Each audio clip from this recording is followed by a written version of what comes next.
Today's planning committee meeting. My name is Councillor David Connor and I'm chairman of the planning committee here at Fenland.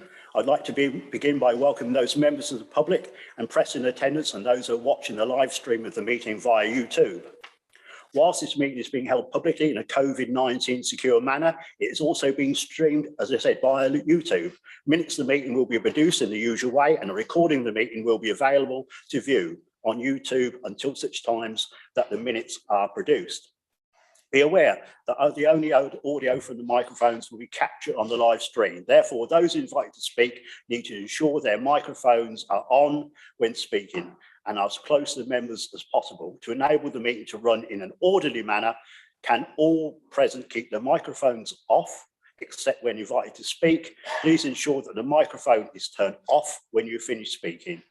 I would also ask everyone ensures that their mobile phones are turned to silent or indeed turned off for the duration of the meeting. Please be aware that the cameras will be on at all times during the meeting. The one-way system is also being operated within the council chamber, so please ensure you enter and exit through the correct doors. There will be a comfort break during the meeting, so please ensure that your microphones are turned off during this break, and if you leave the council chamber, can you do it in a staggered manner and wear a face mask while still moving around the building? There is also a risk that we may run into technical problems and ask for your patience if we do so. Should this occur, an adjournment will be declared until the fault is addressed and the public broadcast will be paused. With regard to the meeting now, I must ask members of the public to refrain from interrupting. The only members of the public allowed to speak are those who have been registered to do so. Applause or shouting during the meeting cannot be tolerated. I know the decisions made here are very important to you, but I must ask you not to interfere. As chairman, I will suspend the meeting if this protocol is not respected. Anyone who speaks must do so in a respectful and polite manner. It is only right there is meaningful discussions about the merits of applications, but I will not allow inappropriate language or personal attacks on councillors and their beliefs, on members of the public's officers, professional advice. So after that's all finished, we'll now go to agenda item number 1, and I'd now like to ask member services if we've had any apologies for absence. So over to you, Jo, please. Thank you, Chairman. Apologies received from Councillor Benny and Councillor Mrs Bly, and Councillor Miss Scanlon is acting as a substitute member today for Councillor Benny. Thank you, Chair. Yeah, so thank you for that. Agenda item 2 is to confirm and sign the minutes from the previous meeting, that of the 12th of January 2022. Can I have a proposer to approve the minutes, please? Councillor Scolding, seconded by Councillor Topgood. All those in favour of the minutes being approved? That is unanimous. Thank you. I think Councillor Sutton didn't attend, so obviously he didn't make any comment. So thank you for that. But so that's been approved, and I'll sign those as a correct record. So now we'll go to agenda item number 3, which is urgent items. Again, there are none, but please note that agenda item number 11 has been withdrawn. Thank you. So now quickly to 4 is declarations of interest. Member services will now go to each councillor in turn, and can you please state if you have anything to declare in relation to any of the agenda items today. Thank you. So over to you, Jo, please. Councillor Connor. Yes, on many occasions, I've always said that I know Ian Gowler from the old Doddington Parish Council days when he was a councillor, and of course he's a planning agent as well, and he's going to do his presentation here this afternoon. But I always keep an open mind on every application, so thank you very much for that. Thank you. Councillor Cornwall. No, Chairman, nothing to declare. Councillor Mrs Davis. Yeah, just to declare that I too know Ian Gowler from attending Doddington Parish Council meetings. Thank you. Councillor Mrs French. Thank you. A member of March Town Council, but I take no part. Also, item 13, I'm the county councillor for that, but I've had no correspondence whatsoever. Thank you. Councillor Marks. Agenda item number 5. I am a director of a company where the applicants are customers, so I feel that I should sit that one out. Thank you. Councillor Mrs Mayor. I'm a member of Whittlesey Town Council, sit on the planning committee, and agenda item number 6 is in my ward, and I was present when this item was discussed at Whittlesea, so I'll take no part in the discussion today. Thank you. Councillor Murphy. Yes, thank you very much. I attend Chadder's Town Council, but I take no part in the planning.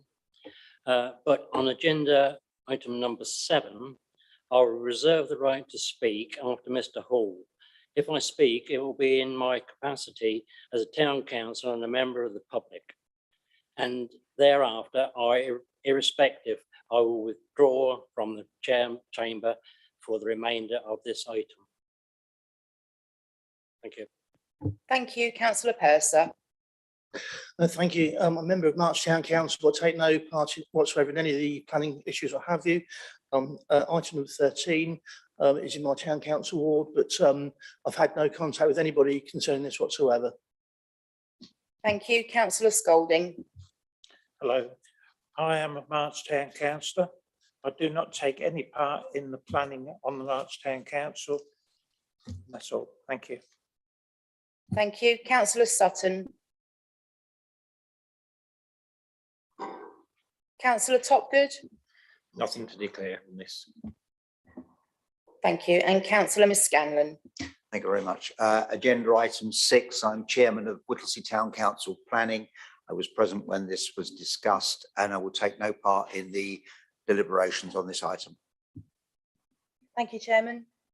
Chairman, before we leave that item, you'll see from the committee report that I was engaged in the negotiations on the 106 heads of terms in relation to item 6, the application from Alison Holmes. Once my involvement concluded, I was subsequently approached in a private capacity by that applicant to give advice to the applicant on sites outside of the Fenland area. So whilst there's no direct conflict of interest, I think it would be better for me not to be involved further in relation to that application. Thank you very much, Nick. So we'll move on now to the main part of the meeting, the planning applications. Just to remind members, I know they know, but a proposal to grant or refuse an application should only be made when invited to do so. And if going against officer recommendation, the proposal should be accompanied by the planning reasons for doing so. So now, with further ado, I'll hand over to David Rowan. He's the development manager here at Fenland to present application F/YR21/0580F, agenda item number 5. So David, when you're ready, thank you. Thank you, Chairman. So agenda item 5 is a full planning application to erect 2 dwellings and change the use of an existing garage playroom to annex for the use of plot 2, and also a 1.2 and 1.8 metre high fence. This is at land southeast of Curve Terrace, Doddington Road, Chatteris. The application site is shown in red on the location plan and on the aerial photo. The site sits to the southeast of Curve Terrace and is the first of several plots really which have recently been granted planning permission for residential development. Planning permission was previously granted on this plot for a detached dwelling and then subsequently for a pair of semi-detached properties, and the planning history is set out within the report in front of you. As part of the previous permissions, the garage to the rear has been constructed, and this forms part of the proposal to be used as a 3-bed annex to the proposed plot 2. The right-hand image on the screen shows how the site would be subdivided, with a pair of semi-detached dwellings sort of sitting in the middle of the site, the annex obviously sitting to the rear, and then car parking to plot 1 directly in front of that property, with access directly from Doddington Road. Plot 2 and its annex would be accessed by the existing access drive to the side, with the car parking immediately adjacent to the annex, so the darker grey area around the annex at the back.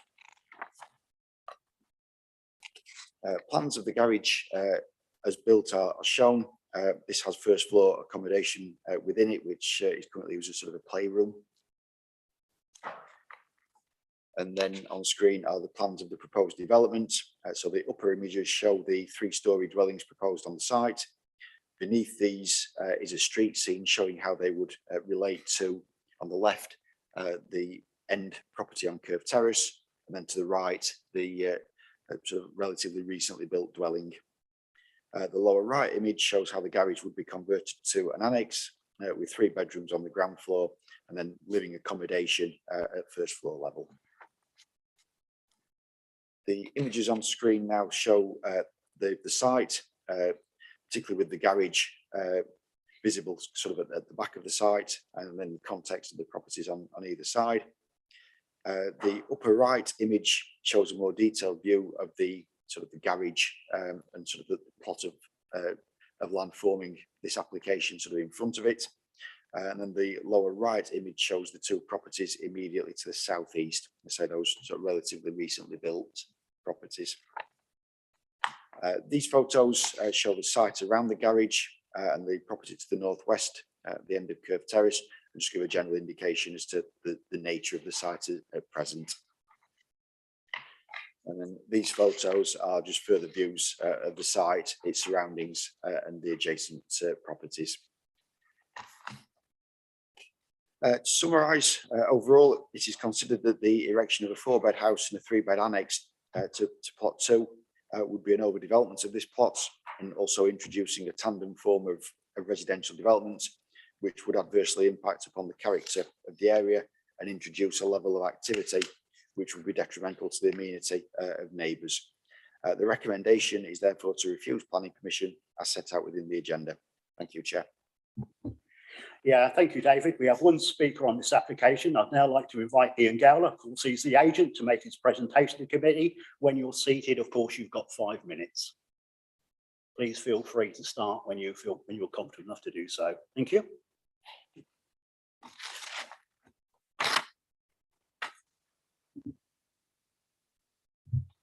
Good afternoon, members. Thank you for your time this afternoon.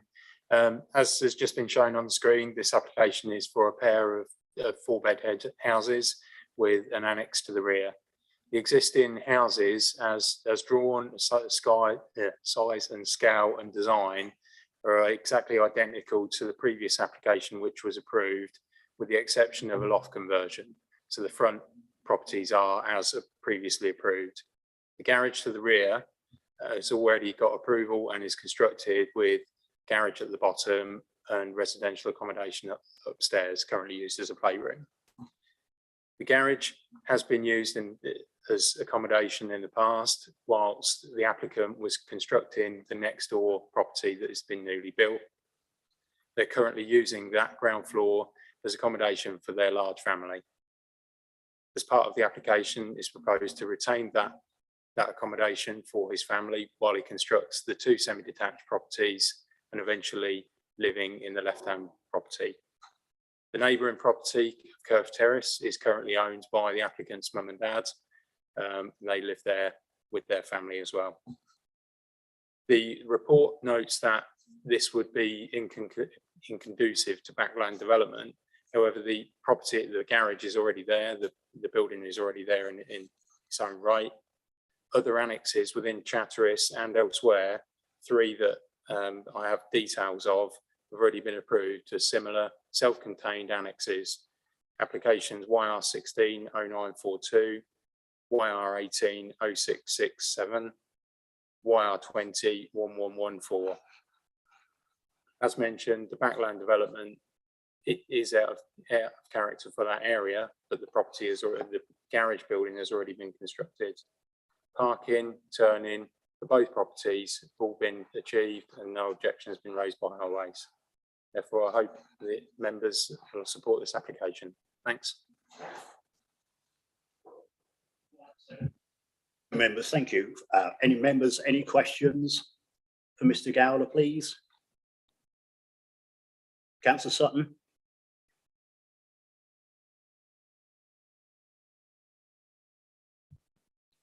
Thank you, Chairman. Thank you, Mr. Gowler.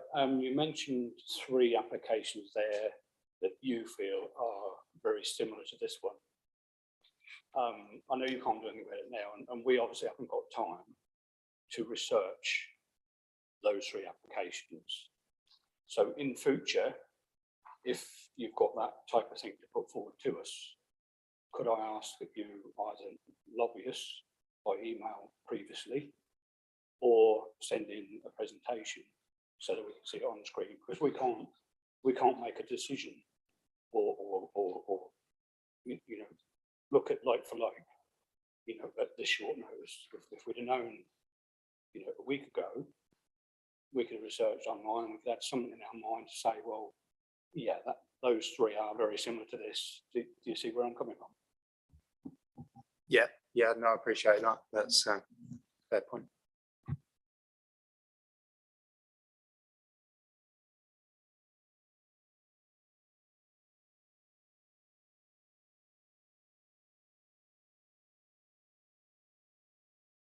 Members, questions to officers, please. No, is it? No. No questions to officers at all for anybody? Can't see anything. Okay.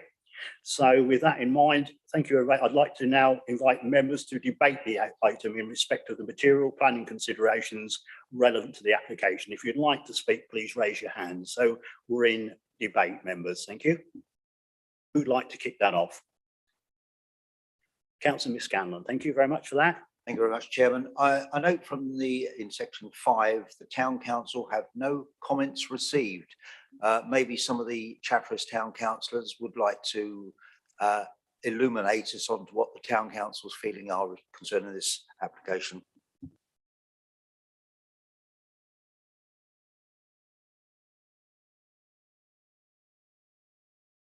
Oh, carry on, Councillor Frame. Thank you, Mr. Chairman. Yes, I did actually visit the site on Sunday, and I have to say I thought it was an absolute shambles. It has got a planning application in. I don't think it will be detrimental to the surrounding areas, and I believe that this application should be approved, and it will actually, you know, enhance the area.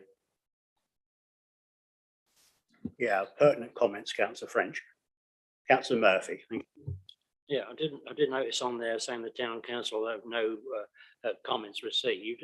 Why haven't they sent anything to you about this time? Through you, Chairman. I don't know. Quite honestly, that's probably a question to ask the town council rather than me, with respect. Well, no. Why I'm saying that is because generally, if you haven't received them, you generally get onto the town council. You've only got another day left to do it and that sort of thing. So, have you done that or not? At the time of writing the report, we'd got no comments from the town council in terms of chasing the town council up. It's not generally something that we do, as far as I'm aware, unless there's been sort of previous sort of correspondence. I can't really illuminate you any further than what's set out in the report, I'm afraid. Okay, only as well, why I picked it up was because there are several things through this afternoon where it's got no comments received from a lot of people on here. You know, not just the town council, I'm talking about everything else as well. I just wonder whether they got lost in the post or something, you know, because I can't see that so many people would not reply to it. I really couldn't. It just happens to be this time there seems to be a heck of a lot.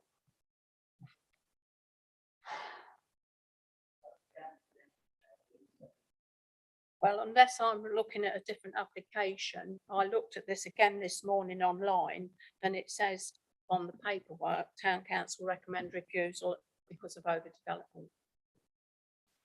Last week, when I looked, there were no comments from the Town Council. Okay, thank you. Thank you for clearing that up. Did you want to get, yes, Councillor Scolding, thank you. Yes, I've looked and I've been there and looked, and I noticed the highways have no issue with it. It's in flood zone 1, so there's low risk. And I think it would look good and finish that off because it doesn't look very good at the moment. Councillor Scolding, Councillor Davis, please.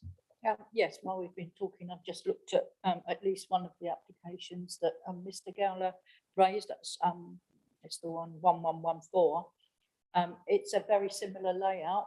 The house that's there is in the middle of the plot with an annex immediately behind it. It is very, very similar to this application, apart from the fact that this one's got 2 in front and an annex behind. you very much, Councillor Dave. That's very reassuring. Anybody else at all? We're still in debate. Anybody like to add to that? Right, I think I'll come in here then. Can't see anybody else. So yeah, I went and had a look at this a couple of times yesterday afternoon as well when I came back from full council. And my own personal opinion, obviously, is it will square the site up, as it is a mess there, and that's no reason to say a reason to give planning permission because the site is at the back is a mess, but it certainly square the site off. It's reassuring to hear Councillor Davis's comments about the annex in the back. So all in all, I shall be supporting this application. Thank you. So we're still in debate, ladies and gentlemen. Councillor Purser. Yes, well, thank you, Mr. Chairman. I've actually had a look at through these the plans and the drawings, what have you. Again, I think I seem to remember we've actually approved before more overdevelopment than this. I can see nothing wrong with it, as previous speakers have said. I think it tidied the area up quite nicely and improved that area, and I'd fully support this application. Thank you, Councillor Purser. Councillor Cornwall. Yeah, thank you, Chairman. It seems to me that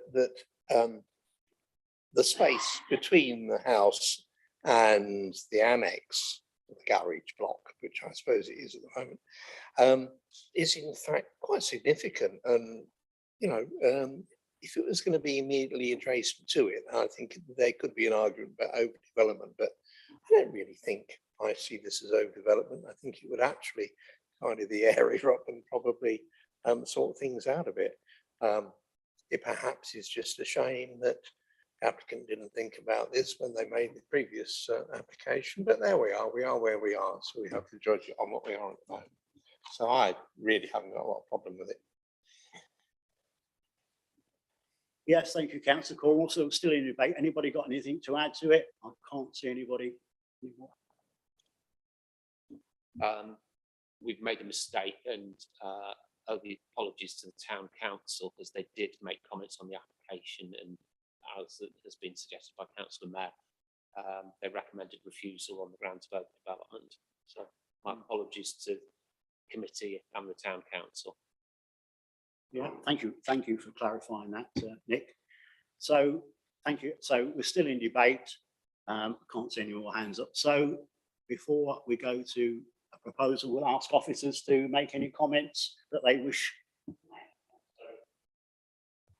Through you, Chairman, if members were minded to approve the application, I'd ask that we be given authority to add appropriate conditions. Thank you, Chair.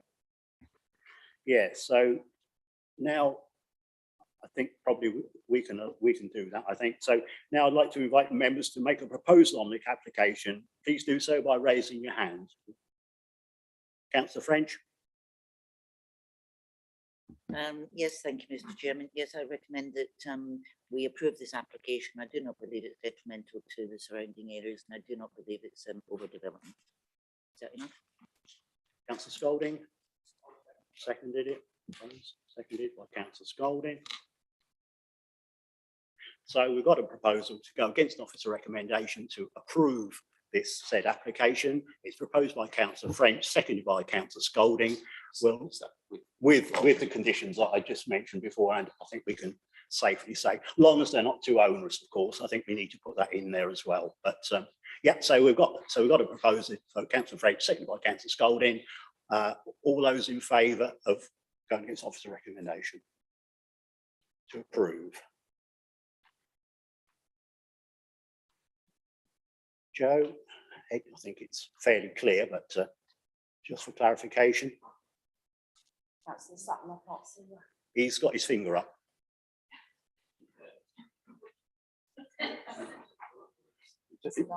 Nine. Any against or any abstentions? Against, Councillor Mayor, or abstention? Okay, so that's 9 for, none against and 1 abstention. So that application has been approved. Thank you for that.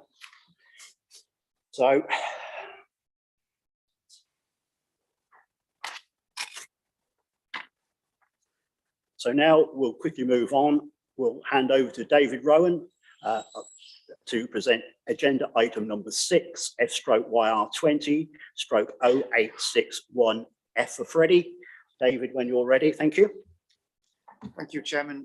This relates to a full application for the erection of 130 dwellings, phase 4 of land at Bassenhalley Farm, Drybread Road, Whittlesea. Members may well recall that this application was considered by the committee in August last year. The application site is shown in red on the screen, just to refresh your memories. Since the application was reported, the applicant has undertaken a viability assessment, which has concluded that the level of contributions previously proposed would now render the scheme unviable. Consequently, a different level of contribution is now proposed. The plans on the screen, particularly the right-hand image, shows the location of the 23 affordable units now proposed, just for information purposes. And to summarise, as outlined earlier, the original contributions are no longer considered to be viable. It is considered that the new level of contribution, which is 23 affordable housing units, rather than the 32 originally proposed, and also the £1 million towards education rather than the approximately £1.5 million previously proposed, would be acceptable. It's also just worth members noting that if that education contribution is unspent by the county council, there is a fallback for sort of alternative spending on additional affordable housing or for facilities within the sort of the Whittlesea area.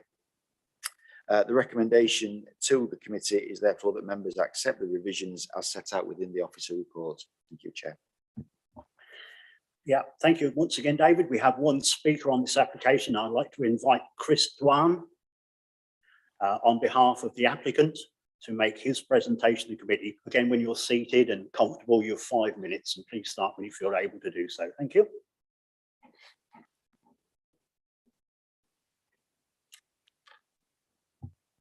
Thank you very much. I'm Chris Dwan. I'm planning director of Allison Homes. You perhaps remember me from previous meeting in August. Going back to August, we were sort of delighted to get your support with the resolution to grant. But in the months that followed, when we were sort of going out for prices and firming up plans to build out phase 4, it soon became apparent that we just couldn't get it to stack up, essentially. As highlighted in the report, that's primarily twofold, really, the reasons behind that. The first of which is the significant build cost inflation that sort of is happening across the board at present, but also pertinently, sort of within the context of the delivery of the Spine Road, there is a difference we found as we progress towards phase 3. There's a difference in ground conditions across the overall site, and so there are sort of more onerous foundation design requirements for much of phase 3 and through phase 4, and that's to ensure that there's sort of an acceptable stability within the road. So what we've looked to do is reluctantly come back with the viability case, and as has been detailed, that's been independently vetted by officers in this instance, and essentially agreed with. We've come to a sort of agreed position on the overall provision of affordable housing and an overall quantum of financial contribution, from which we left it open to officers to decide how that would be split. So sort of as things stand, we'd welcome your support in this instance to sort of allow us to complete the overall development. We're sorry it's had to come to this, and we've had to follow through with a viability argument, but as has been, I'm sure you'll appreciate, with the earlier phases, this is something that sort of wasn't considered necessary nor pursued, and it's only out of necessity that we've had to follow this route. But I thank you for your time, and look forward to listening to the debate. Yes, thank you for that, Mr. Dwan. Like to invite members to put questions to Mr. Dwan. If you'd like to do so and ask a question, please raise your hand and indicate what question you'd like to ask him. So obviously it goes without saying. So any members, any questions for Mr. Dwan, please? Councillor Davies. Yeah, good afternoon, Mr. White. You referred to the fact that there were some unforeseen developments with the land itself. I presume you surveyed all this before you? Yes, it was surveyed, but it just became apparent through the build. Obviously, you only do certain sort of trial pits and the like, and there's just an area of sight through the spine road. As I understand it, this is sort of a bit outside of my area of expertise. This my sort of focuses on planning, but that's as I understand it. It became apparent as we got towards phase 3, and so some of the cost that we're talking about is within additional abnormal cost is within phase 3. Our original aspiration was to just look to absorb that, but sort of doubled up with the increase in build cost across the board.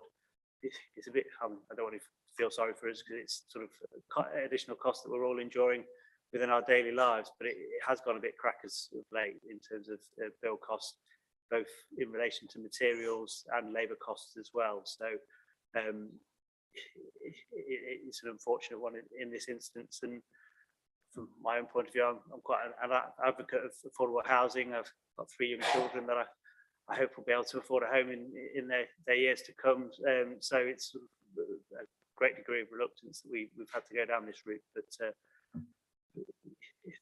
it was unforeseen ahead of it, even to the point where following in the lead up to the last committee, we were actually asking, I think Alison's not here today to back me up, but we were actually trying to sort of get the 106 done to ensure that we could get a quick turnaround, and that's turned out to be a degree of abortive cost on our behalf because we've got to rejig it all. But yeah, it's unfortunate, but it was unforeseen within this instance. Okay, thank you. Other comprehensive answer there. Anybody else got any questions for Mr. Dwan? No, but Councillor Sutton, you beat me to it, so carry on, please do.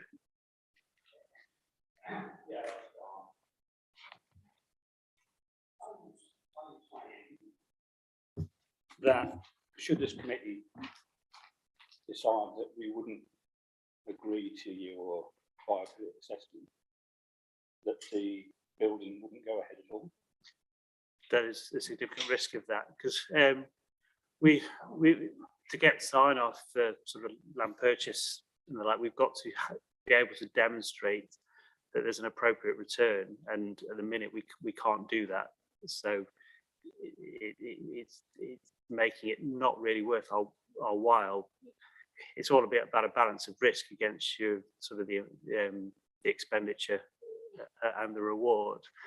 And problem you've got in this instance as well, it's probably worse than usual because the set of figures that we've utilised for the viability purpose, that's based on current costs, but the problem you've got is build cost in the main is outstripping the increase in house price rise.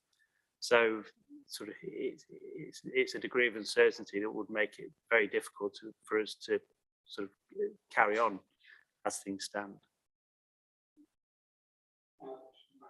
Yeah, please, yeah, just follow up, and then Councillor French. Yeah, I absolutely agree with you. I've been involved with a small extension, and build costs are just absolutely ridiculous. But you've owned the land for a long, long time, so you bought it relatively cheaply. Well, we compared to today's price. And would you be able to tell me what a like-for-like house would be valued at now compared to what it was valued at when you was in phase 1? Again, this is slightly out of my area because I'm sort of not directly involved in the land purchases, but my understanding is that this site is sort of done against an option, and each phase is bought. It's bought phase by phase essentially, and as part of that, sort of you have to do a price notice at the time when you're buying that individual phase. So the price would take into it. It wouldn't be based on a land price that we purchased X number of years ago. It would be against sort of a landowner's current expectation based on an anticipated GDV, gross development value.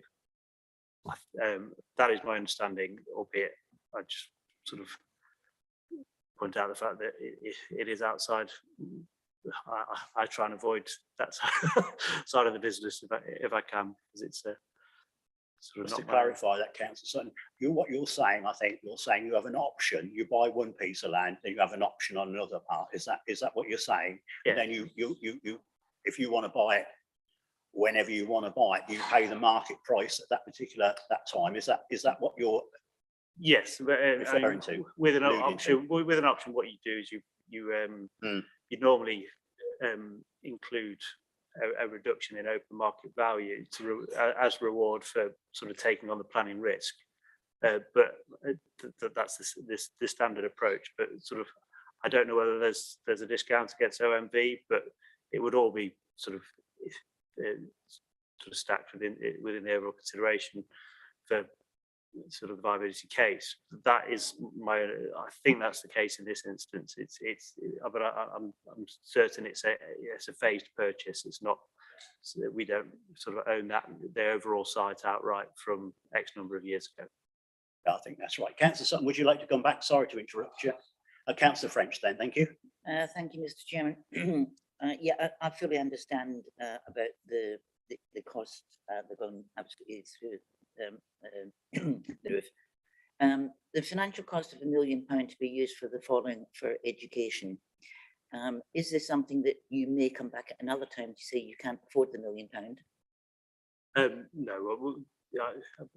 I do have a supplementary, but it's a supplementary for the officers. Yeah, sort of. This is for us to be able to purchase the land and sort of and crack on with the build. It's quite important for us. It's quite time sensitive because we're working our way through the developments. Sort of you'll see it on site. I don't know whether sort of you needed to do another site visit this time round, but so there is a continuity of build there, and sort of. So if this is approved today, when do you actually plan to start on this phase? Well, it will just carry on through. It's just a case of getting that's why it's quite crucial, because if for example, if we had to stop, then there's additional costs involved to re-establish as well. So that's all factored into the considerations.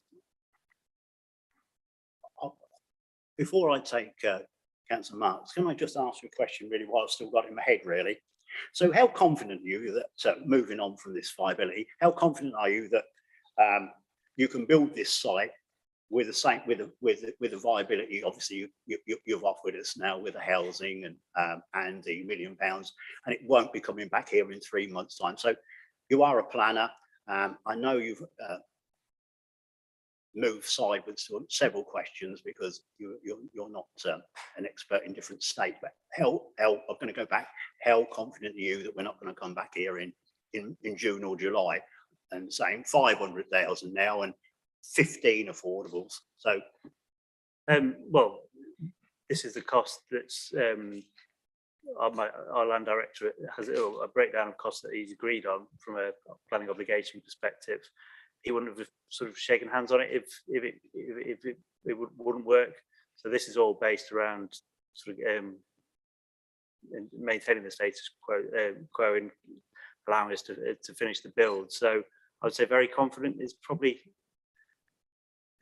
without giving you 100%, but I think very confident is probably the right terminology in this instance.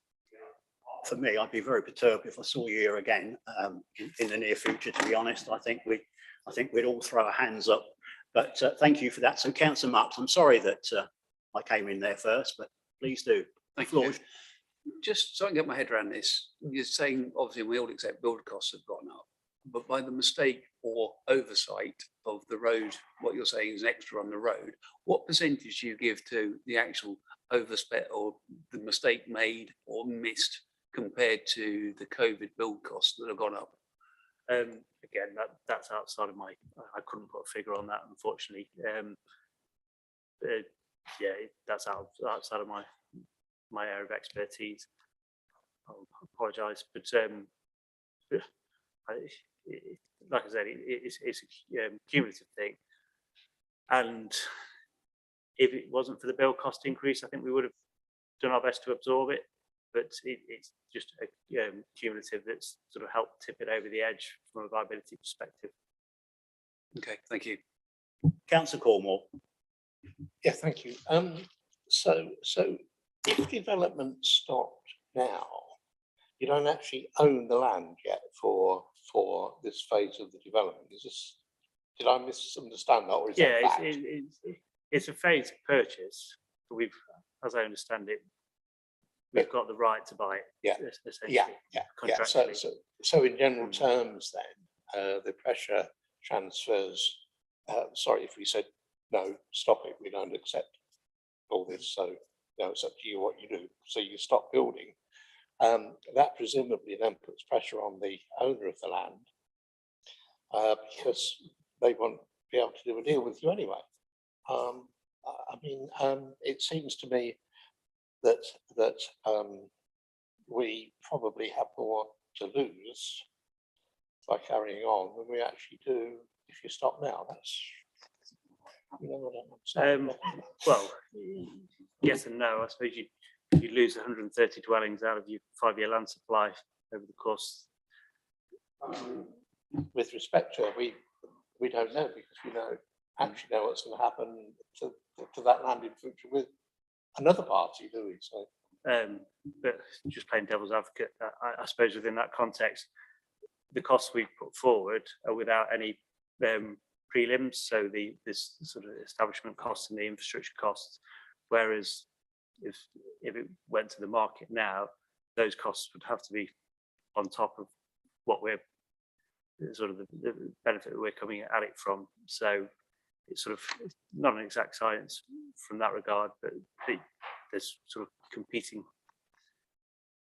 forces at play.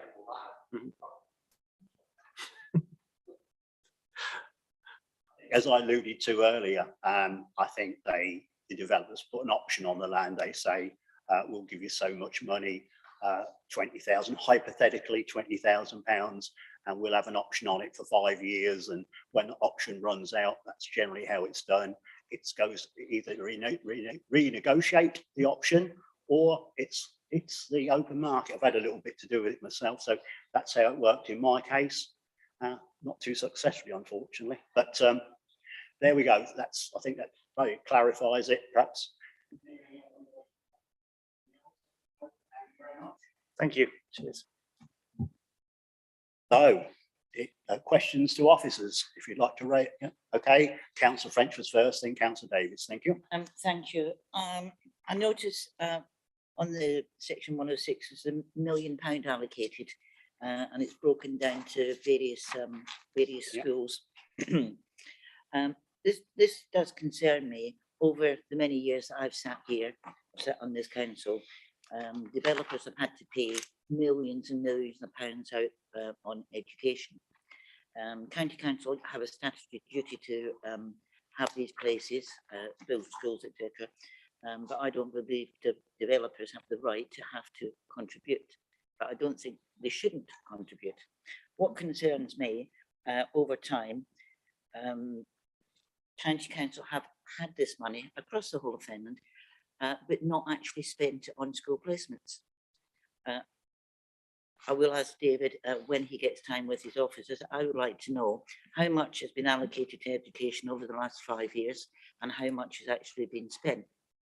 I attended a county council children's services meeting a few weeks ago and presented a petition on behalf of a resident who has a child with special education needs.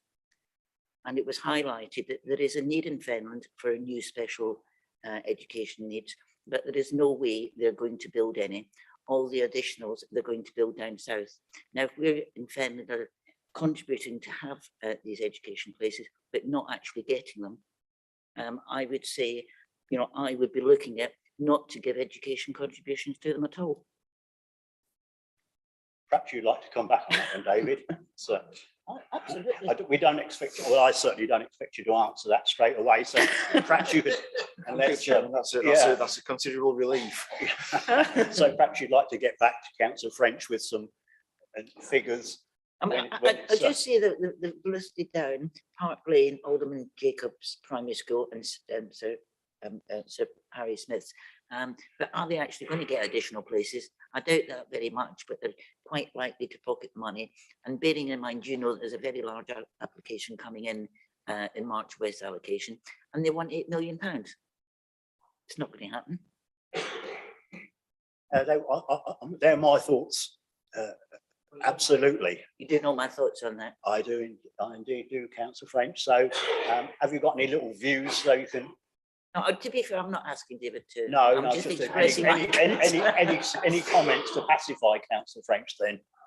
I certainly can't guarantee that, Chairman, no. Well, none of us can do that, but. The one point I would just make on education is that, you know, clearly as part of the original consideration of this application back in August, and as part of the agenda pack that's in front of you today, I think at page 53 and 54, we repeat the comments that were made by the County Council and obviously the sort of the science behind their request for contributions.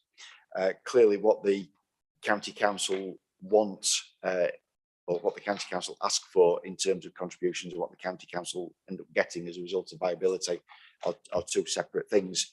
But quite clearly back in August, at the time when the viability situation was different, there was just under 1.5 million for education as part of the agreed Section 106 agreement.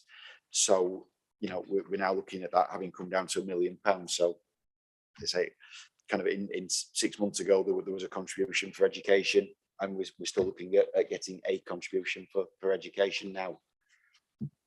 Did you want to come back on that quickly, Councillor? It's only the fact the allocation is there for education, and yeah, I've got no problem with you know, them getting something. I mean, we've got one in March. I think it's £1.5 million. It's getting to the stage what County Council are asking for Section 106 in education.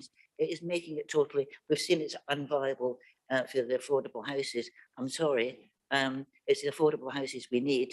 I would rather that money went into affordable housing rather than education, when that money sits in a pot, and especially sitting at a budget meeting yesterday when they're stuffing money, £6.3 million stuffing in reserves and no plans whatsoever to use it.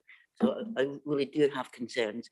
The amount of money Fenland's developers are contributing and have done over the last 5 years, because they're not spending any money in schools. They actually pulled a £38 million school from Wisbech several months ago.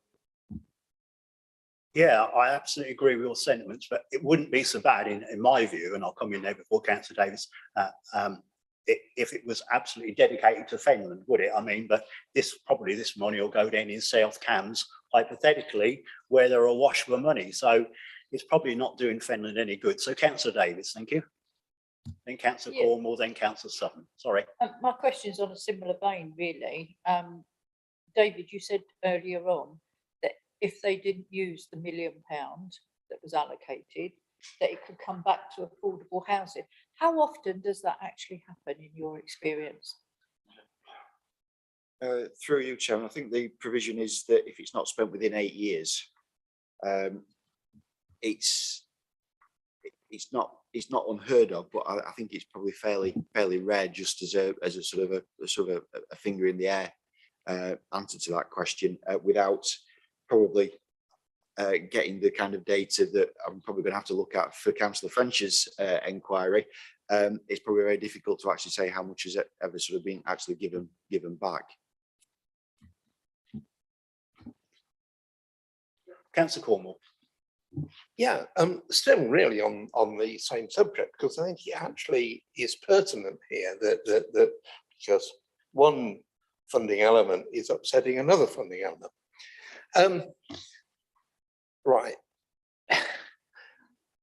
there's a fair bit of development going on in Whittlesea at the moment, and I assume, rightly or wrongly, that maybe each of those major developments is in fact coughing up a fair sum of money on 106, a lot of which is going for education. Does anybody actually, in arriving at those figures, do officers take into account the revenue intake that each of those developments is producing, rather than just capital sums that the schools may or may not require? Because I think before, in debates that we've had in this chamber,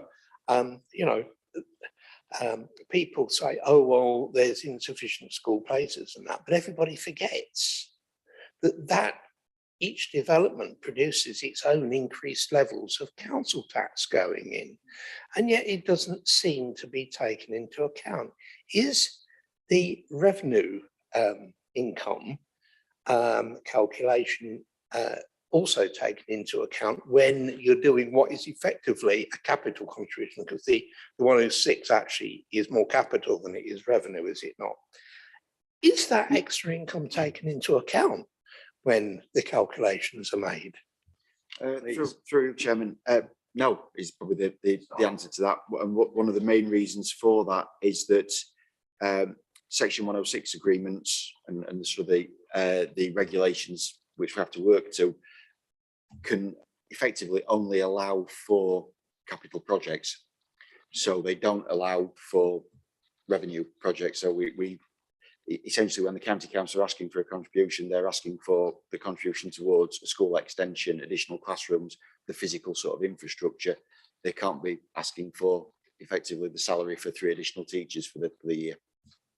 So when there are a series of developments going on, we know Whittlesea is fairly popular at the moment with development and so on, is the total or each individual 106 amount actually added together at some stage so that we can actually see the overall amount that will be going into the county council? Because it must be quite a bit. That is the question I've asked David to find out.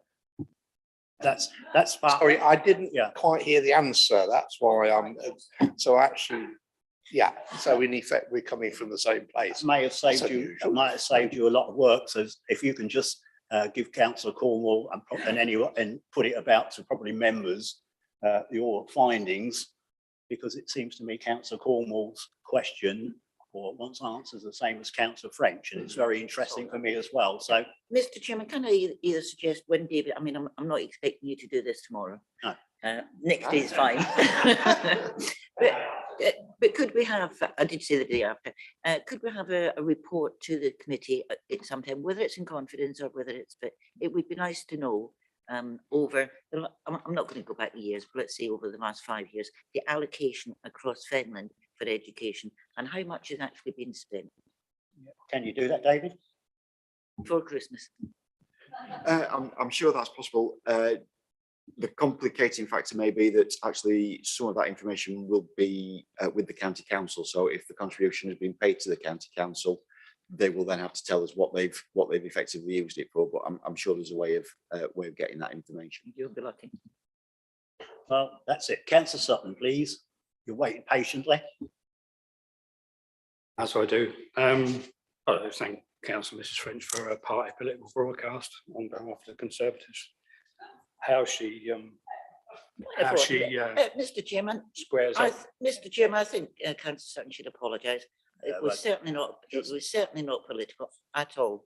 I'm talking about, you know, what is best for Fenland. I'll just point to one part of it then, Mr. Chairman, very briefly. Extremely briefly, because it's apolitical. She tended to criticise the current administration for putting funds into a reserve. I would just balance that by saying, how different is that to their own balancing from the previous year? Let's not go on. Yeah, with respect, Councillor Sutton, we're here for a plan. We're here for a planning meeting. David, if it was the wish of this committee to say to the developers, you are offering X amount of money for social housing, and you're offering us a certain £1 million for education, of which Councillor French has said, she doesn't agree with. Would it be in our remit to say, we don't want that £1 million to go to the education? We are going to ask for that £1 million to go in to make up for the shortfall, and perhaps beyond the shortfall of the affordable housing. Is that in our remit? Through you, Chairman, if that's what the committee, of course of action the committee wish to pursue, then yes, that is within your gift.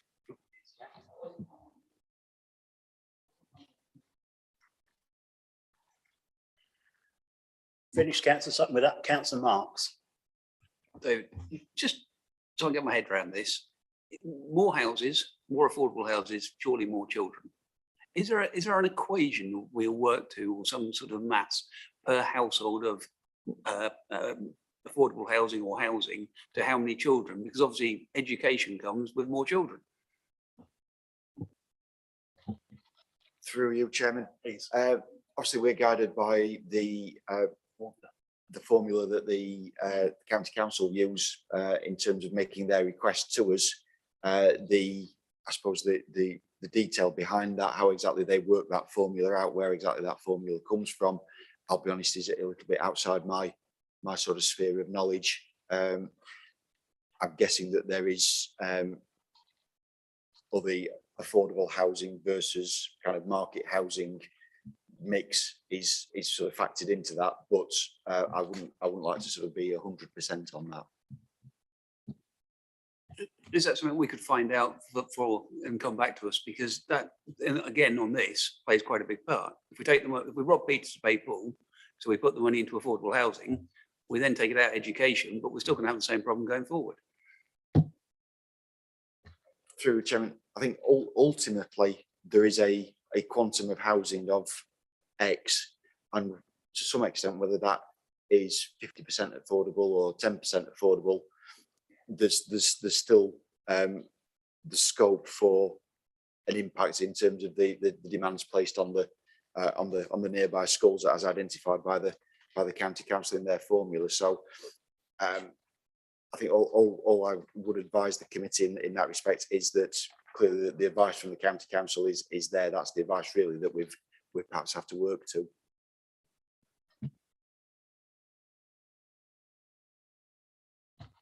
Yeah, well, I agree with everything that's been said, and I too don't really want £1 million going to county council.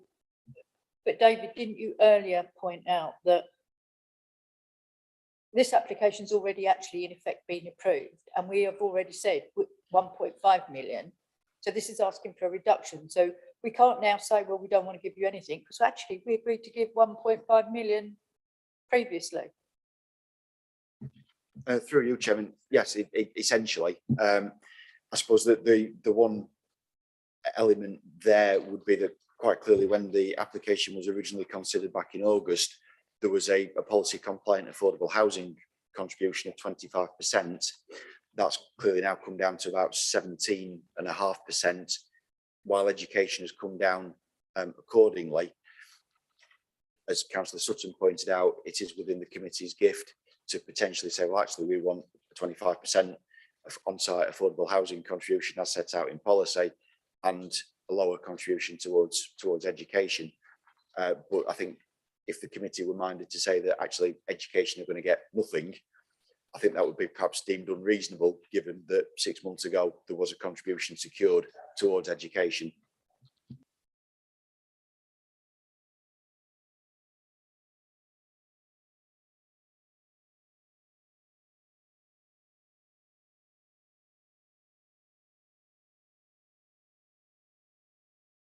It's still in our gift to manipulate the education. Don't think we can smash it on the head, but we can adjust it. But Councillor French, Yeah, and then thank you. Councillor Sutton. Just to clarify what I said earlier, if there is a need and it is going to be used, I don't have a concern. of County Council asking for contribution. There is a formula under the section 106 document, how County Council work it out on 1, 2, 3, 4 bedroom homes. If there is a need, and certainly if we're having more especially affordable homes, we are going to have, as I think it was Councillor Mark said, we're going to have more children. We realise that. And if new schools and new places are going to be found within Fenland with the money that has been contributed by the developers, I do not have a problem. But I do object, and as I said to you about the SEND school, we're desperate for a SEND special education schools near me. We're expecting 5-year-old children to travel in a taxi to Ramsey on their own. That's not acceptable in today's. We've got over 600 signatures, and that was just in March. So if there is a need, I do not have a problem with it. But I do have a problem when that money is put in and used in the south part of the county. Yeah, thank you for bringing it to our attention. Councillor Sutton.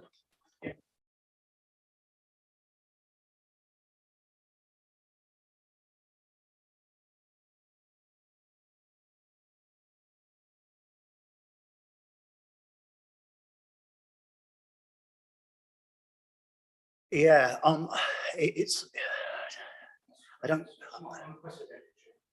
think we've probably done this to death, Councillor Sutton, really. I think with respect, I think we need to press on, really. I do see the point you're making, but I think on this particular occasion, I think we'll just press on. We've been on this one now for about 25 minutes, this viability and that sort of thing. But I do understand your point, Councillor Sutton, and we can look at it further going on. I do agree with you. So with that, I think I'll have to deny that, unfortunately.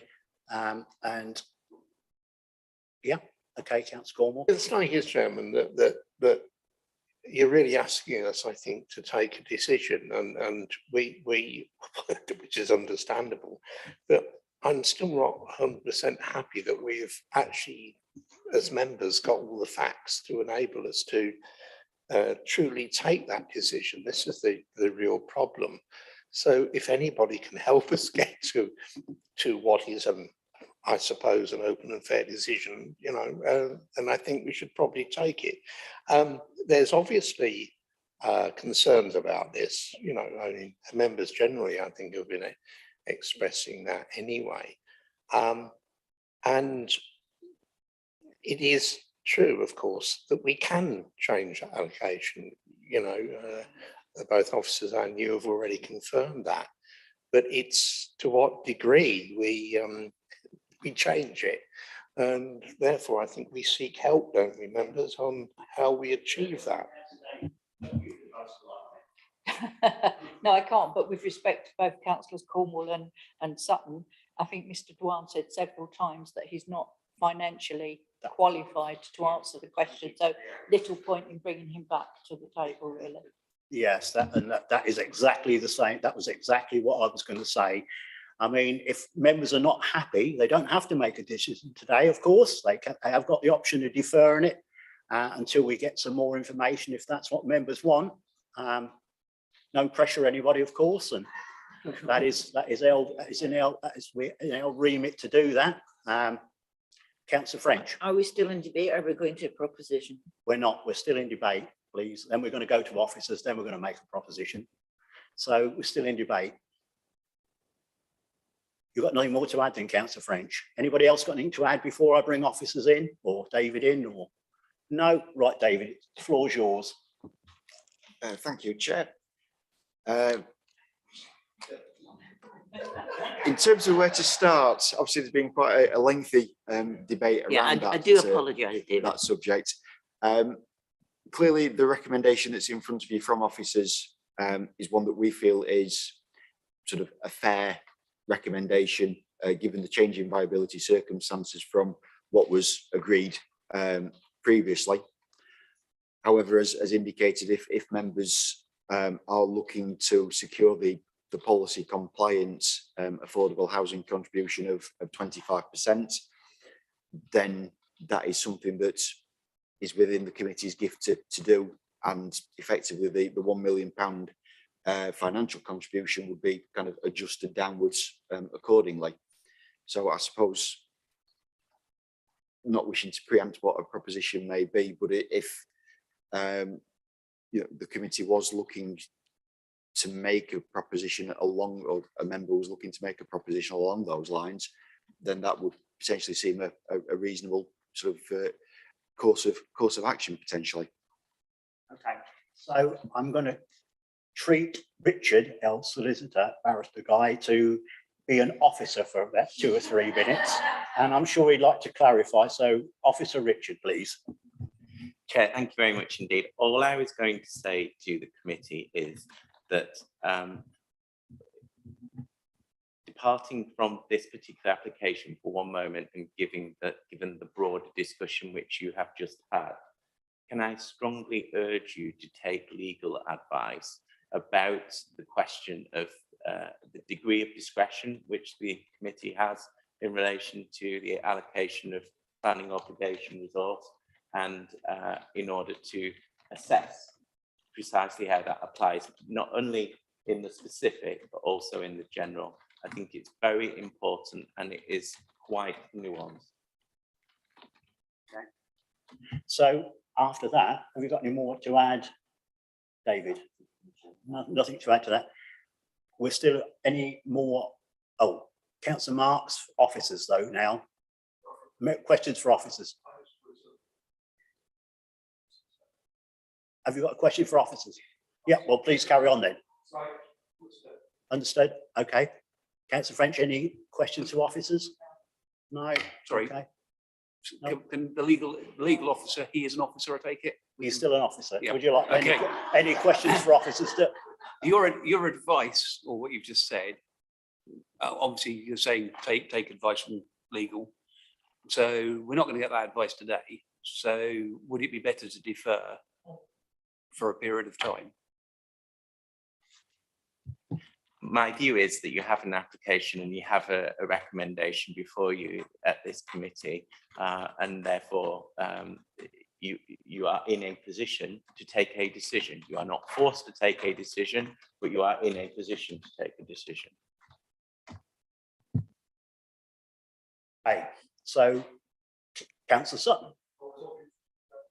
No, Councillor Sutton. I wouldn't miss you out again, sorry. No, so we're all done. So members, no more questions to officers. Proposal then. So, yeah, no good yet in, is it? It's what we'll need, a proposal. Councillor Sutton, you had your hand up first, finger up first. Yeah, thank you, Mr. Chairman. I'm sure that I speak for all members in saying that it is majorly disappointing to be where we are. I think I made comment at the last approval of this application about how refreshing it was to see that the social housing, allocation was, up to 25%. That may have been not a very good comment because perhaps the seed was sown then, but who knows? There's certainly been a massive increase. Anybody who's had anything to do with building in recent months will know that that is the case. So I don't think we have any choice to accept in the whole the proposal, which is, gone through what is nationally recognised system and, scrutinised by our officers. So we don't have any choice but to approve it as in the whole. But I do think we have the gift of saying that it will be no more cost to the developer, whether that £1 million goes into social housing or whether that £1 million goes to anywhere else. It is the same £1 million. And I think with the social housing crisis that we've got in Fenland as a whole, would warrant us saying, either we say that £1 million goes to social housing today, or if the legal advice says that that may be a step too far, we defer the application for further negotiation as to where that £1 million spent. Are you asking though for? You are. Are you asking for a proposal? You're making a proposal. Yeah, but I'm sort of steering between the muddy waters. But, Mr. Chairman, take a proposal. We need a All right, proposal. I propose that we Definitely need a proposal. And quick. go with officer's recommendation, but the £1 million is renegotiated during the system, and it will take a few weeks anyway, that £1 million goes to affordable housing. That's my proposal. I've got a seconder. Yeah, I'll second that, but it should be what our legal advisor has suggested to us, that our officers take legal advice and get on with it. No, the legal advice with what you discussed, dropping the education down. I think David's got enough information on the legal stuff. So, right, so we've spoken, a legal officer has more or less agreed, he has agreed of our principles, what Councillor Sutton and Councillor French has said. I'm happy with those advice our solicitor's given us. So we've got a proposal to go with Councillor Sutton, seconded by Councillor French, that we approve this application. So all those in favour, please, as set out in the report. Yeah.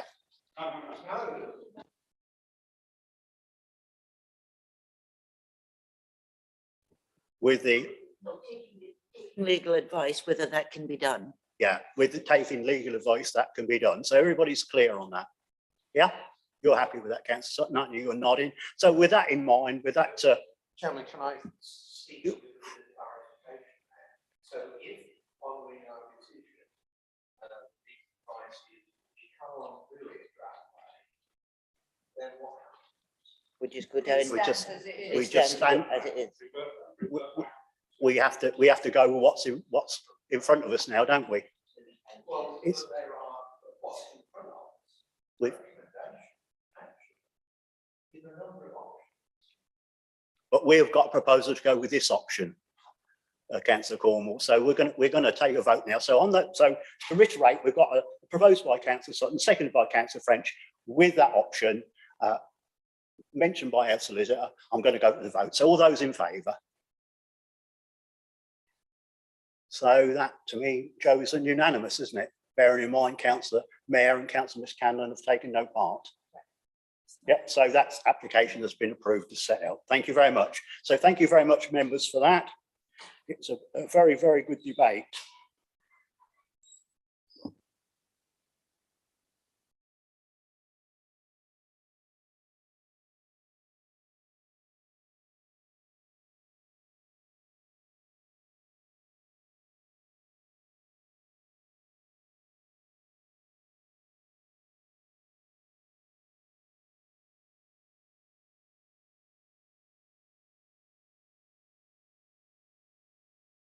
So we'll nip now to application number 8. David, number 7. David will again do the presentation for us. So whenever you're ready, David, thank you. Mr. Chairman, I have received an email with a report from Councillor Ian Benny, Right. who sadly he couldn't be here today. Yeah. I do believe that you've been sent it, but you've probably been too busy to read it. I have So with indeed. your permission, I would like to read Councillor Benny's email out sometime during the debate. Yeah, so we'll let the officer presentation go first, and then we'll ask for you to read Councillor Benny's proposition, his thing out, and then we'll head for Matthew Hall then. So, yeah, so David, would you like to carry on, please? Yes, thank you, Chairman. So agenda item 7 relates to planning application FYR21 1157F.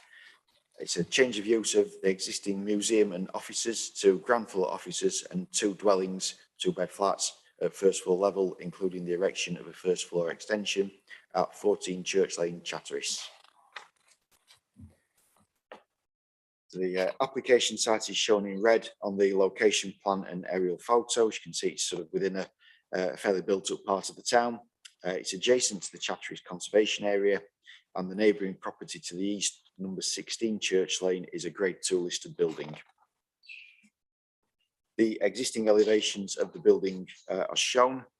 The rear elevation is on the sort of the upper right. Would draw members' attention in particular to that elevation. The existing floor plans are also shown The building is entirely used at present for museum use and also for the town council offices. The existing and proposed site plans are now shown on screen. So we've got the existing on the left and the proposed on the right. The main physical change, as you'll see on that right-hand image, is the introduction of a first floor extension, which will form one of the two flats. And you can clearly see this sort of the expanse of the roof of this and the kind of the scale of this sitting on the back of the building. I would also draw members' attention to the relationships with the neighbouring properties to the east, number 16, and to the west, number 12, and also to the south, the adjacent property on Church Walk, and the physical proximity of that to where the extension would be coming out. So moving on to the proposed elevations, the first floor extension and its fenestration are shown on the elevational drawings. As you can see, the upper left image is the front elevation, which remains sort of largely unchanged. And then on the other three images, the kind of the darker area that's shown at that first floor level is the extension.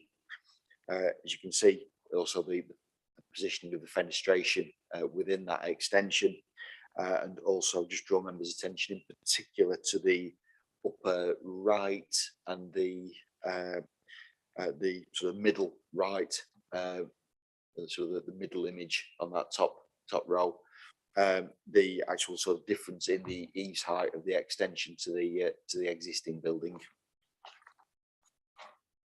The proposed development would see the whole of the first floor become residential accommodation in the form of two flats. One of these would be entirely within the extension and one within the existing building, while the ground floor would be entirely used by the town council. The photos on the screen show the frontage of the building and the general character of Church Lane. These photos show the view looking at Church Walk to the rear of the building. So on the sort of upper images, that is the rear of the building. You can see the existing single-story flat roofed element, and on top of that, that is where the first floor extension would be going.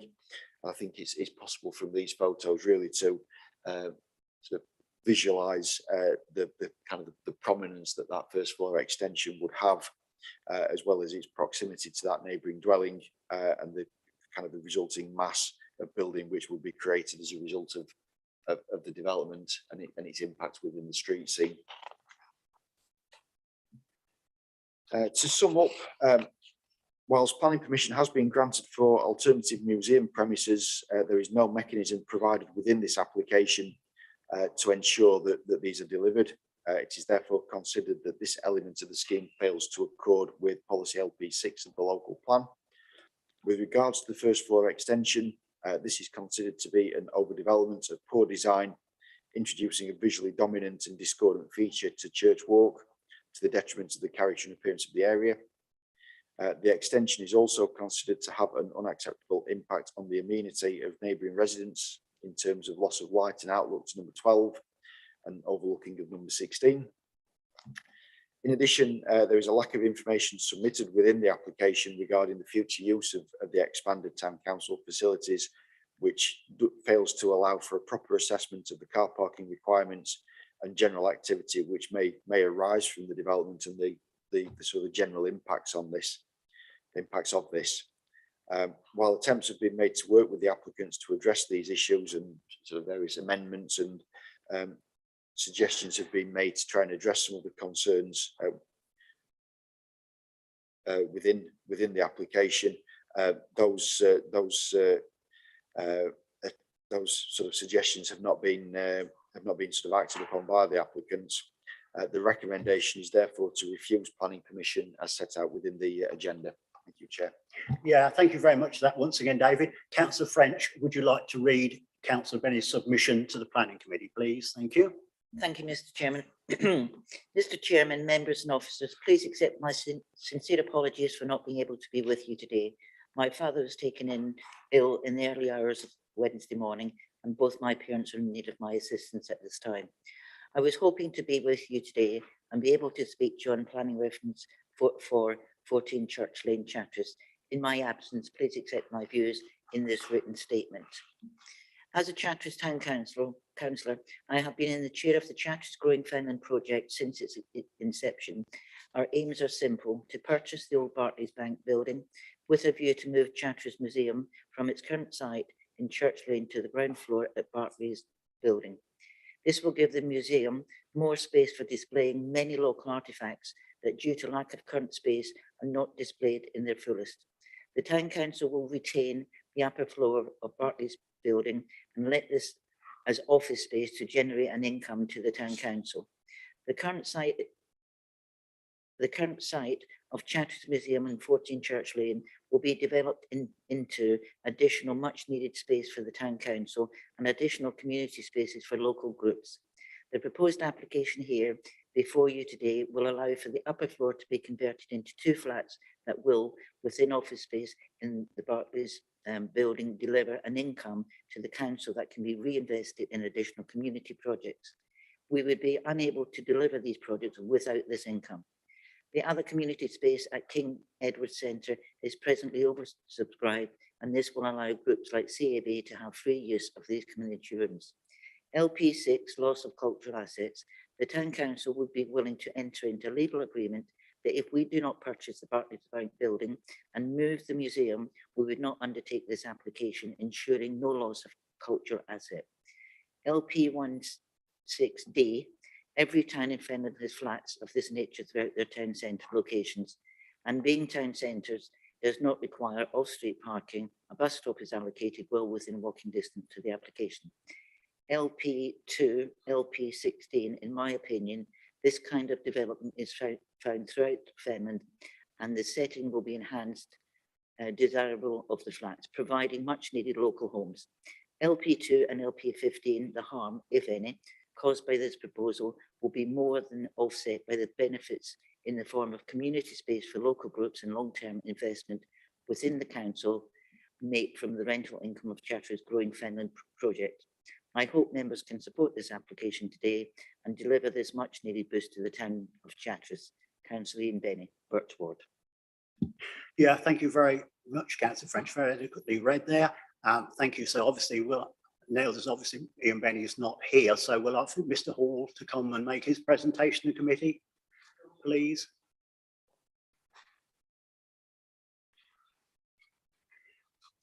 You are again, 5 minutes when you feel able to start, Mr. Hall. Thank you. Thank you, Mr. Chairman. Thank you for allowing me to speak on this application this afternoon.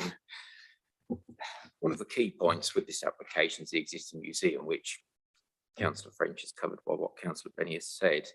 A planning and listed building consent application has already been granted for the relocation of the museum at Park Street, Charteris. A building regulations application has been submitted and tender documents have been prepared. We have attended meetings at Park Street with the manager of the museum to discuss the layouts. Charteris Town Council would be happy to enter into a legal agreement to ensure the museum in Charteris is not lost at this location until all works and the new museum at Park Street is complete. The site, as we've heard, is not in a conservation area, and we are pleased to note the Conservation Officer does not object to the proposal and confirms the proposal will not have a negative effect on the adjacent listed building. The site is located in an area predominantly of residential usage. The proposal for the first floor flat and the change of use of the museum area at first floor to a flat would be in keeping with the immediate area. We have shown indicative positions of bin stores and cycle stores and would be happy to agree these positions with the officers, as there is access off Church Walk and Church Lane available. On the elevations that Mr. Owen showed, the windows on the western elevation serve a bathroom and a limited landing area, which would both be frosted glass. This proposal does allow for a community facility, which can be used for various meetings by local organisations, with the remainder still being Charteris Town Council offices at ground floor. There have been no objections to this scheme. The site is a predominantly residential area. There are no objections from the Conservation Officer in relation to the adjacent listed building. With the museum relocating to Park Street, this allows this building to be a mixed use of residential at first floor, while it keeps the town council's offices at ground floor, allowing for a community space to be incorporated into the proposal of ground floor. Thank you. Thank you very much, Mr. Hall. So members, any questions, clarifications to Mr. Hall? No, I can't see any. Thank you very much for that. So I'm now, sorry.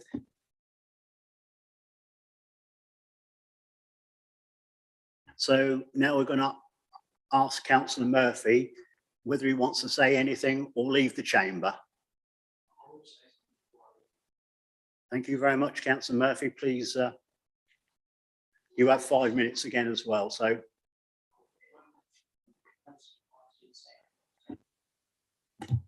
I feel that I have got to do this from the perspective of a member of Chatteris Town Council and also a member of the public.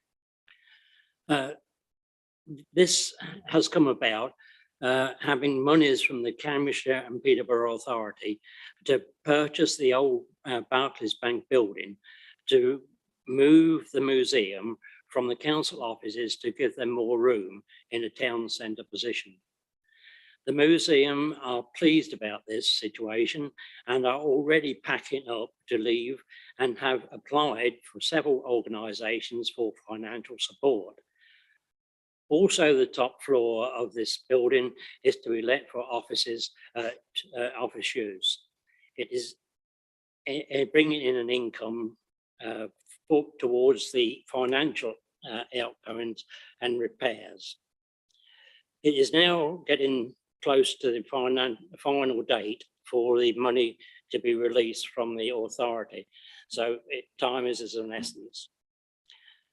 And the council offices then will be altered to give the cramped chamber storage area and more area for the officers to work daily and for the general public attending the town council meetings. Also, to extend the property to make a more flat, two flats, and to lease out to make an income for the town council for future enhancements for Chatteris. There is a car park opposite, and it is a town centre property. This is what the Cambs and Peterborough Authority have agreed to as a good project for their contribution. Thank you very much. Yeah, thank you very much for that, Councillor Murphy. Any questions, clarifications to Mr. Murphy? Councillor Murphy, whichever he wants to be known by. No, thank you very much. So thank you very much for that. So if you'd like to leave the chamber or sit in while the debate is going on. So members, questions to officers, please. Can't see any. No. No questions to officers, anybody? No, thank you. So now members, we're going to debate the application. So now who'd like to kick this off? Councillor Miscanlon's got his hand up. Thank you. Thank you very much, Chairman. Having been involved with Whittlesea with a very similar project, I can only applaud Chatteris Town Council for their forethought in this. We're currently at Whittlesea. We purchased the old police station. We've converted that into or converted it back into 2 3-bedroom flats which house the Syrian families. We also have 2 offices over the main office block of the council, which are used and are rented out. We also have a large members' chamber, which is actually rented out to 9, I believe it's 9, it might be 11 now, local groups at no charge whatsoever. For these amenity groups. The members' room, which was constructed, is now let out to the Rural Cambs CAB at no cost to them. So I think this is going down a community asset, which is welcomed within Chatteris. It certainly was welcomed within Whittlesea, and I would applaud their forethought in going with this project. I'd like to come in there. I have to applaud Whittlesea Town Council for taking such actions. I go there on a regular occasion.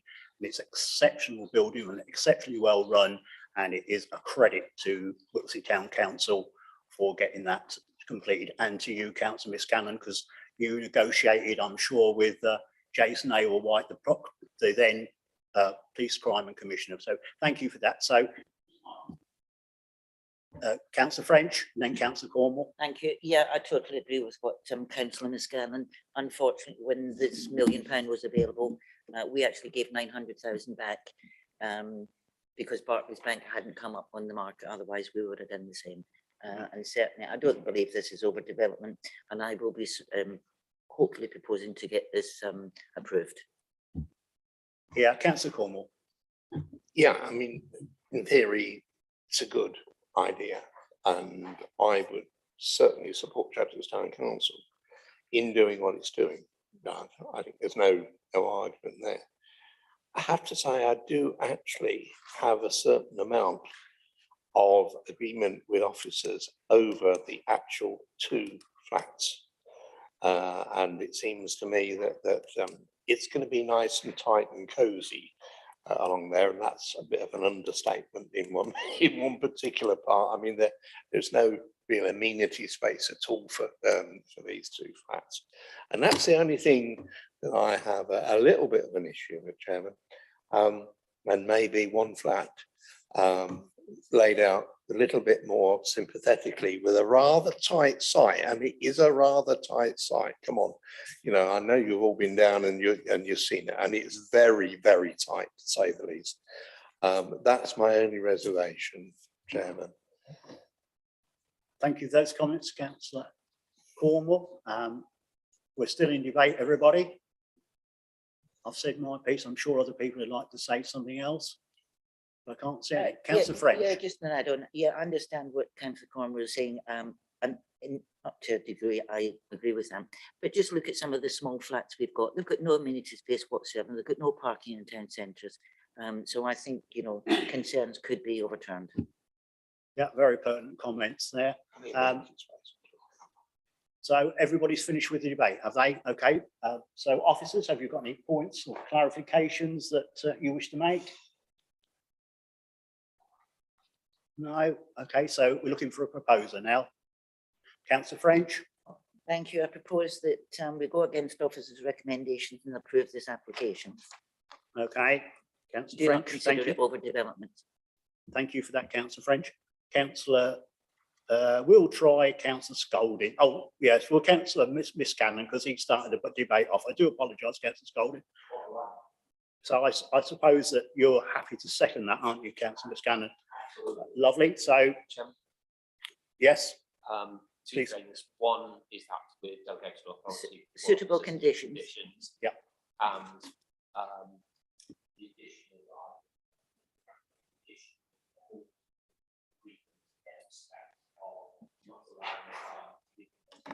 yeah.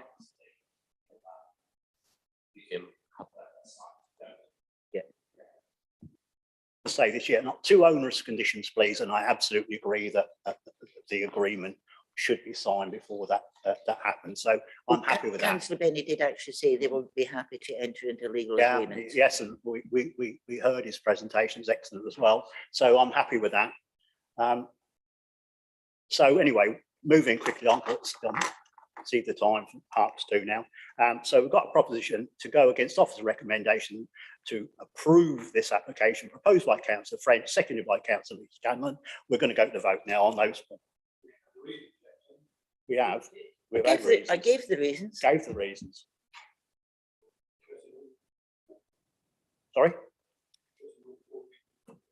Didn't have to be all 4. It can be. I'm quite sorry. We're bringing the chairman, but we're bringing the legal guy, Richard, please. Thank you, Chair.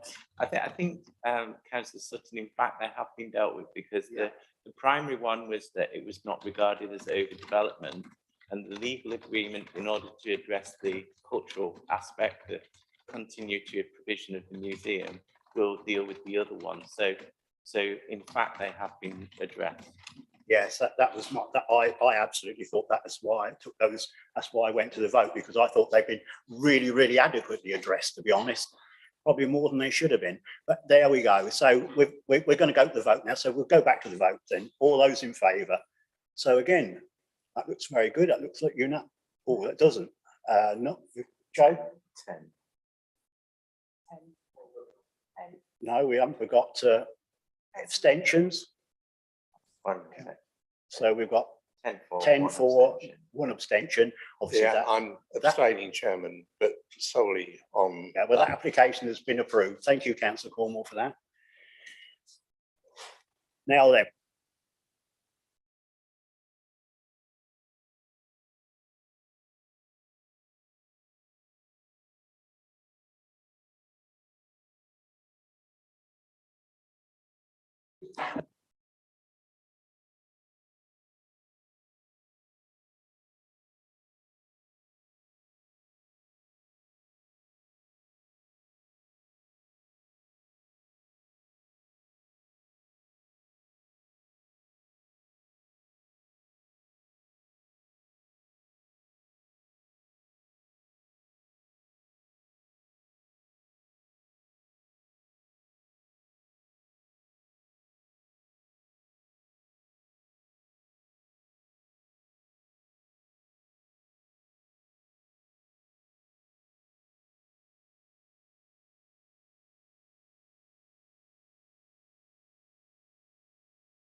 Thank you very much for being back promptly, members. I'll now hand over to David Rowan to present application F/YR21 1197F, agenda item number 8. So David, when you're ready, thanks. Thank you, Chairman. Just wait for the slide to be on screen.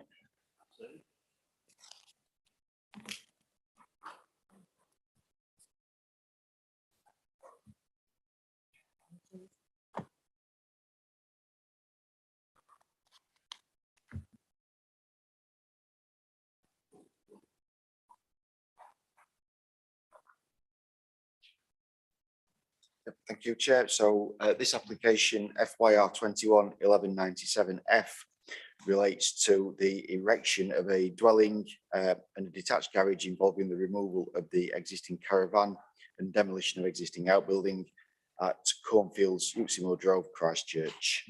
Would initially just draw members' attention to the update report that's been circulated in respect to this item. So the application site is shown in red on the location plan and aerial photo. It sits, as you can see, in a rural location with sporadic development in amongst open countryside. The site is also within flood zone 3. There is an existing mobile home upon the site. This has proven to be lawful through the passage of time. The history of this is set out within the officer report in front of you.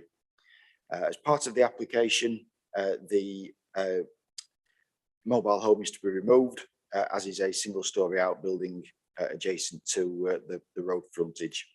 We'll just highlight to members the position of the parking on the existing site plan, which is located sort of in the middle of the site with the 3 sort of rectangular spaces shown just below the sort of the northernmost patch of garden.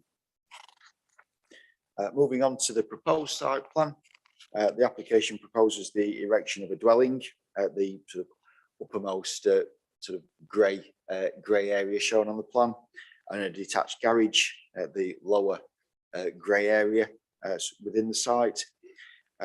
The access and parking will be relocated to the south of the site, immediately adjacent to the garage, so the sort of lighter grey area. Moving on to the elevations of the proposed dwelling, these are shown on the screen. And for completeness, so are the floor plans. The garage elevations are shown as well. And as part of the application, a street scene has been provided, which shows the scale of the proposed dwelling and indeed the garage relative to the cottage and bungalow, which sit either side of the application site. Moving on to photos of the site, the upper photo shows the existing mobile home on the site. The lower images show the site frontage. So the left-hand image there shows the existing parking area. The right-hand image shows that building to be demolished that I referred to previously. And then the upper images here show the 2 neighbouring properties. So obviously, on the left-hand side, there's sort of relatively modern cottage, relatively modest cottage, sorry, which sits to the north. And then the bungalow, which sits to the south of the site. And then the lower images just show the sort of views along the sort of frontage of the site, up and down Uximoor Drove. To summarise, the principle of replacing a mobile home with a dwelling in an elsewhere location such as this is not supported by policy LP12 of the local plan, and as such a new dwelling in this location would conflict with the spatial strategy of the local plan. The development is considered to have a detrimental impact on the rural character of the area by virtue of the scale and design, and would again conflict with the relevant policies of the local plan. And in addition, there are also highway concerns which have been raised concerning the relocated access position and the lack of visibility. The recommendation is therefore to refuse as set out in the agenda and the update report. Thank you, Chair. Yeah, thank you once again, David. We have 1 speaker on this application. I'd like to invite Matthew Hall to make his presentation to committee. Again, you've got 5 minutes. Thank you. Start when you feel free to do so. Mr. Hall, thank you.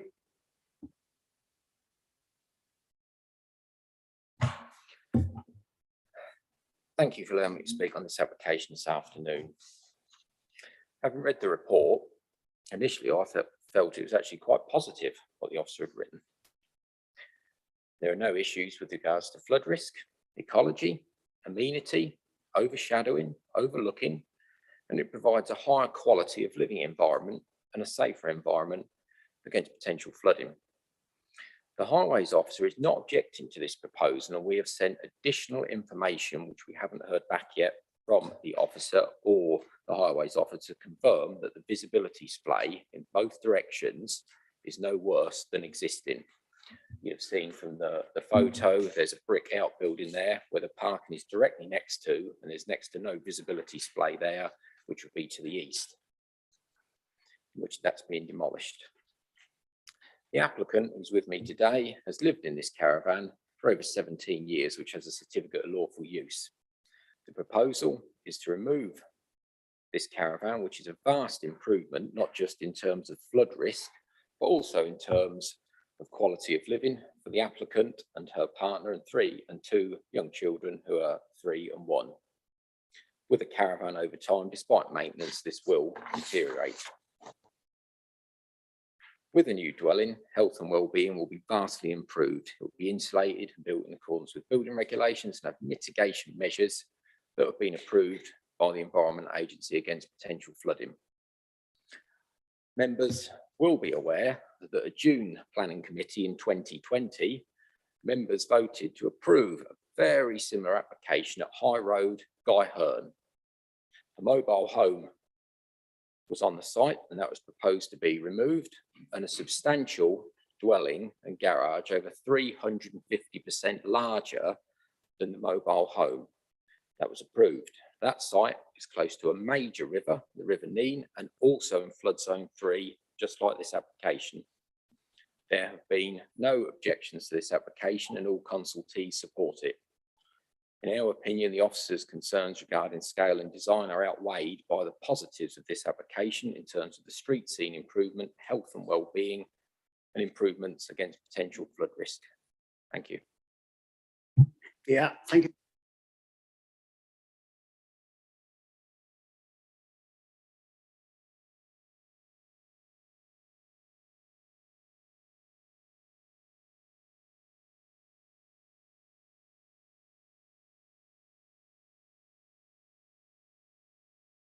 So we'll let Mr. Hall get seated and then questions members to officers.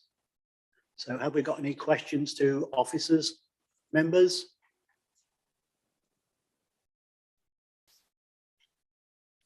No, can't see any. Okay, so members will go into debate then. Thanks. So who'd like to kick this debate off? Councillor Sutton, thank you very much. Can you hear me, Joe? Thank you, Chair. I've been ticked off during the break that I couldn't be heard, so I thought I'd better just check. Yeah, I can see full well why the officers have come to the decision they have come to, and that is the reason it's before us, because officers have to stick rigidly to policy, whereas we have the gift of saying that we think that, you know, A outweighs policy or B. And in this case, I think those things are outweighed. As Mr. Hall said, you know, there's lots of benefits to replacing this mobile home with a better insulated dwelling. We all know how cold and expensive mobile homes are to heat. The part about it being out of character of the area, well, I'm not so sure that I agree with that, because Exmoor and the U is a silent U, David. It's pronounced as Exmoor. There's many and varied dwellings in Exmoor Drove. Some maybe well over 100 years old, and some relatively new. You know, there's been, I don't know, 3 or 4 that I can remember being built in the last 10 to 15 years. And they are adjacent to the very old. So I don't think in the whole scheme of the things, all in Exmoor Drove, that is particularly out of keeping. Was the other reason what we got here? Visibility displays, let's be honest, Exmoor Drove, I should think if there's 50 cars a day go over Exmoor Bridge, I think that would be stretching it. And certainly down to where this application is, there's 1, 2, 3, 4 dwellings, I think it is. Maybe, oh, there's a new one down the bottom, 5. So perhaps 5 dwellings that are going to go by this entrance. So I think it's a bit, I'm not say it's wrong because a visibility display is a visibility display, but we have to look at things in context. If there was 100 cars going by there every 2 hours, then you know, but it's a single track road. I know it like the back of my hand, as you would expect. The visibility is no different to what is actually there now, which is being used now. So why, you know, highways are making a big issue about visibility, I'm not quite sure, because there's going to be no more use in that new dwelling than there is in the current one. So if it's acceptable now and it's used now, why would it make a difference if they're just going into a different front door? You know, I understand why he says it, but I don't agree with it. So on this occasion, I shall be going against officer's recommendation because I think the value of the dwelling to the family, the costs of their heating, etc., will come down drastically, I would guess. So I will be going against officer's recommendation on this one, Chairman. Thank you. Thank you, Councillor Sutton, for that. Councillor Davis and Councillor Spalding. Thanks. Yes, I too will be going against officer's recommendation. We have before us the minutes of the last meeting, and I actually, that's Golden View was one where I said, let's be careful we don't set a precedent. And here we are the following meeting, we have a very similar situation. So we let the other one through. I think it's slightly different. It was travellers, it was a family that had been there for 35 years. So there were perhaps some mitigating circumstances, but in essence, this is very, very similar. And so I don't see how we can't let it through. Yeah, thank you for those comments. Councillor Spalding. Yes, I agree. It's very unlikely. I don't often agree with Wilson, Councillor Wilson, but I totally do agree what he's just said. Thank you. And so you should be, Councillor Sutton. You're supposed to be a level-headed councillor, and Councillor Spalding said he doesn't agree with you often. But let's get back to the back to the planning. Councillor Cornwall, please. Yeah, Chair. At times we get these come up. I know why officers have gone this. I know what the local plan says. The local plan, we know, seems to have this gap in it when we talk about small settlements and, you know, in rural areas. I mean, in effect, this is a hamlet, really. All right, it's small numbers, and I believe numbers have fallen over the last few years. In fact, we've seen this even with the drainage boards, where we've actually now combined 2 drainage boards there to make it a bit more financially viable and so on. So, you know, it is an old settlement. It's an old Fenland settlement and has been for a while. And it's very difficult. The local plan doesn't actually reflect this. We've had it time and time again. It's a hole that we've got in it. At the end of the day, there's lots of positives attached to this application. And I think on balance, those positives outweigh anything else. So I too will be supporting the application rather than the officers, I'm afraid. Although I understand where officers are coming from on it. Thank you for those comments. Councillor Topwood, then Councillor French. Thank you. Yeah, thank you, Chairman. Yeah, I'll be going against officer's recommendation as well. As we said, we did pass something very similar last time. Looking at the consultations, you've got 12 supporting comments. 8 of them are neighbours of the location. Obviously, it's going to be better for the family, health-wise, to be in a proper house, and I'll be going against officer recommendation today and approving the application. Thank you, Councillor Topwood. Councillor French now, please. Thank you. Well, yeah, sometimes I do agree with Councillor Sutton. Yeah, I mean, I totally agree. I drove down there Sunday. I eventually found it. And I have to say, this has, Councillor Davis is absolutely correct. We have set up precedents, but I would say driving down there, which took a considerable amount of time, and I'm glad I went with somebody on a floor before, because my car would have fallen to bits, I think. I will be going against officers' recommendations. You've got health and well-being, you've got young children, you've got efficiencies and heating for new homes. The best thing that could happen down there, and I believe it will happen, half of the ones that I looked at on the way down there are in very, very similar situation. I think we'll end up probably having a flood of these applications. And as Councillor Cornwall said, it is a very, very old hamlet. It's in the middle of nowhere. And I don't have a problem with the displays because nobody's going to be tearing down that road. You know, plenty of room to look, see, get out safely. So yeah, I will be going against officers. Yeah, thank you for comments. Councillor Murphy, please. Yeah, I do agree with everything that's been said. The one thing that we have to do these days, I think now, is you say when there's something comes up, take it on its own merit. But if we've already agreed something somewhere else exactly the same, I don't see how you can take it on its own merit. You've changed all the planning rules and regulations for that one, so it is for every one of them. And I totally agree. It should be built. As hardly anybody got against it at all in the report. Everybody's no comment or it's okay. So I find it's very difficult not to approve it. Yes, pertinent comments. For every planning application has to be taken on its own merits. I know you can have consistency, but planning has to be on its merits of that application. So we're still in debate. Anybody like to add to that? I think we're probably universal. Oh, Councillor Miscanlon.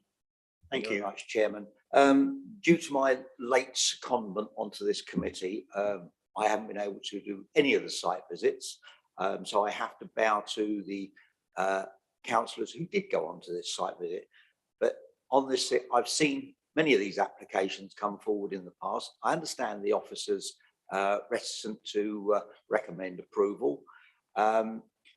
As for the display coming out, this can be alleviated by placing one of these optical mirrors on the other side of the road to see if any vehicles are coming up. That negates the need for displays, especially in a single track road. And I will be supporting this application.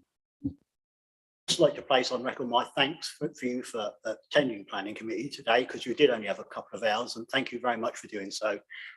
So we're still in debate. Anybody else would like to add to it before I go to officers? I can't see anybody, I think. Would you like to make any comments? I'm sure you would. Don't sound wrong, my goodness. No, well, thanks very much. So that leaves just me to, oh, Councillor Sutton. Oh, you're baiting me, aren't you? So a proposal then, please. I'll take it from Councillor Sutton, seconded by Councillor Scolding. So proposer, Councillor Sutton, please. Yeah, I propose we go against officer's recommendation, and the reasons to address the 3 reasons stated. Reason 1, it is against policy, but we feel that the benefits outweigh that policy. I don't believe that the dwelling, when it's built, will be out of character with the area. If you take it, probably is in the immediate locality, but if you take the area as a whole, it's not dissimilar. There are old dwellings next to new dwellings. So I don't quite agree with that one. And then item 3, visibility displays, as I said before, the visibility displays are no different now, or there won't be any different on the new dwelling than they are now. And there's been no accident data there to, you know, say, well, it's dangerous. So I think that that's just a little bit onerous. And that's me done, Chairman. Thank you. Chairman, is that with officers letting delegated authority? Of course. I think you've summed it up in a nutshell there, Councillor. I don't think anybody else can echo. I think so. Well, so I'm just going to go to the vote now. Everybody in favour of going against officer recommended to approve this application, please raise your hands. Oh, I think that's unanimous. Yeah, application's been approved then. Thank you, members.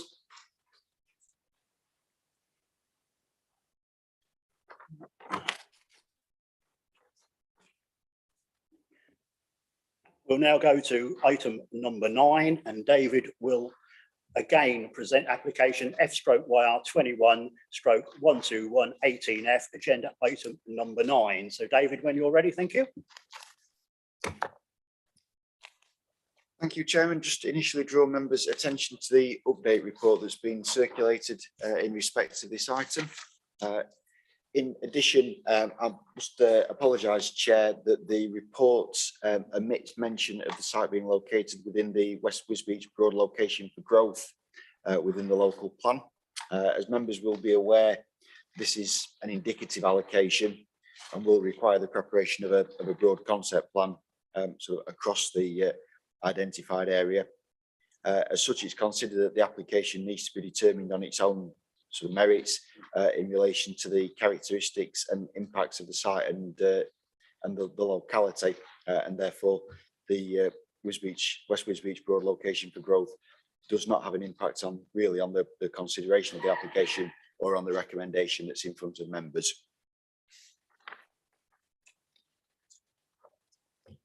The application site is shown in red on the location plan and on the aerial photo. While there is residential development in the vicinity, it is considered that the site is essentially an elsewhere location. The aerial photo in particular shows the site was sort of formerly part of an orchard. And in terms of the sort of elsewhere nature of the site, it's really considered that sort of Barton Road to the north is sort of the extent of the built-up sort of part of Wisbech. Moving on to the application itself, this proposes a row of 4 substantial detached dwellings with 2 access points requiring the culverting of the ditch along the site frontage. The elevational details are on screen, essentially 4 identical dwellings with projecting garages to the frontage. The street scene in the lower right section of the slide shows these in the context of the dwelling to the north and how these are sort of a greater mass and fairly uniform in terms of their appearance. Perhaps it should be pointed out as well, though, that this image does not include the more sort of modest dwelling to the south of the site in sort of giving it an assessment of the street scene impact. The floor plans are shown to members for completeness. As I say, you can see that that projecting front element. Moving on to images of the site. This is a street view image from 2009 showing the frontage of the site historically. And then again, a further street view image showing the former appearance of the site. Moving on to the current appearance of the site, you can see the hedge along the frontage is now being cleared, as has the section of orchard immediately to the rear of within the application site. The remaining orchard to the rear of the site is clearly evident within the photograph. As you can also see, Harris fencing has been erected along the site frontage, and that the ditch along the front is obviously quite clearly exposed now. This further image shows the ditch, the site frontage, and then the dwelling to the south as illustrated. And then this image just shows the new build property to the north. Members may recall that that was a committee decision from, I think, 2020, and that previously there was a sort of a catering business within that area of the site.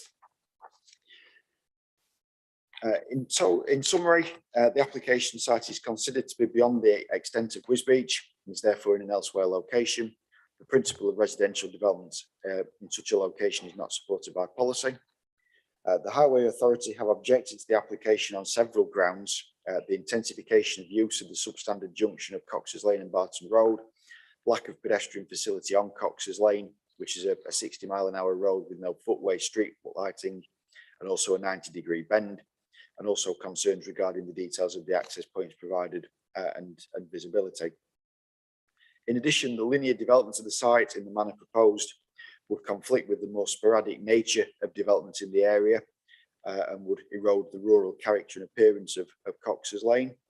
And finally, the application contains no ecological assessment of the impact of the development, and given that the application proposes culverting a ditch, this would be necessary, given there's a clear impact upon the ditch and any ecology which may be present within that. The application is therefore considered to conflict with several policies of the local plan, and the recommendation is therefore to refuse as set out in the agenda. Thank you, Chair. Yeah, thank you once again, David. We have one speaker on this application. I'd like to invite Tim Slater. He's of course the agent to make his presentation to the committee. When you're nicely seated and ready to go, you have 5 minutes. So please start when you're ready. Thank you.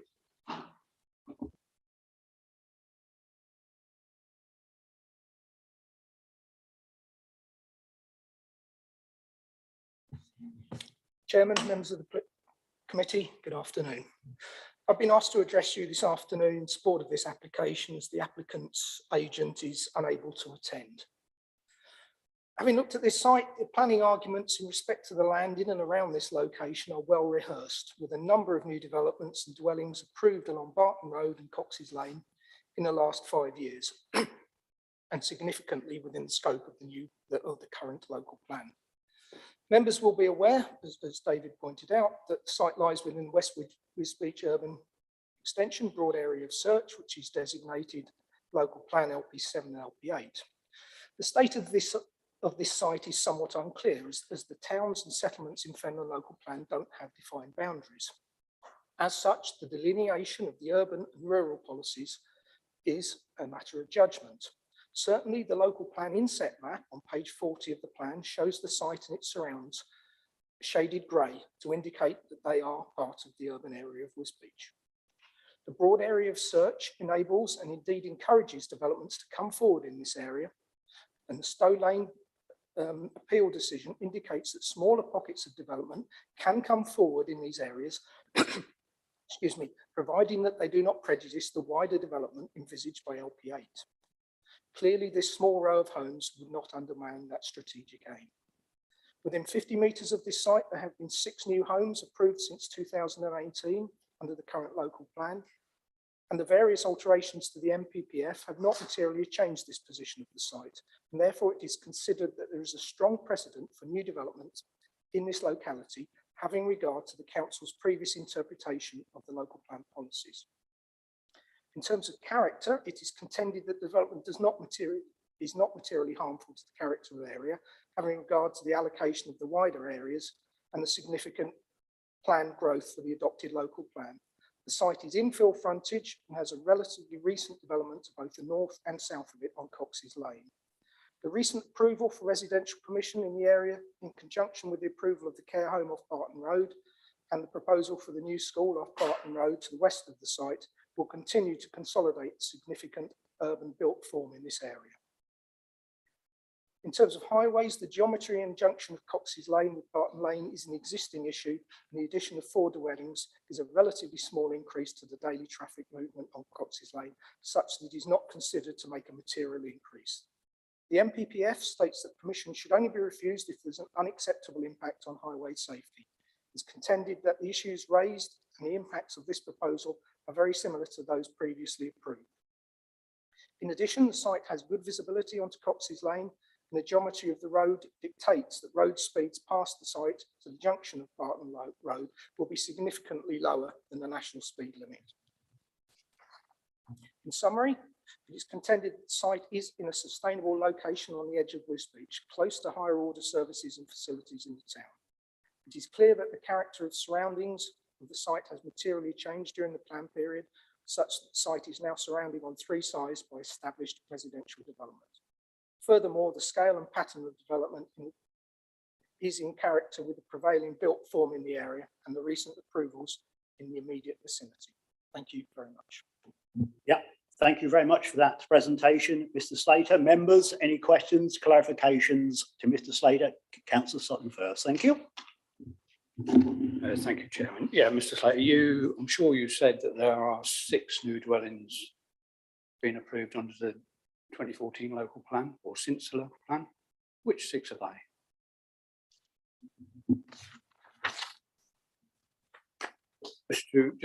So there is one immediately to the north of the site. There are 4 on Barton Road, no 5 on Barton Road, and 4 on Barton Road, and 1 conversion of a barn opposite. Oh, so not in Cox's Lane. 4 on Barton Road.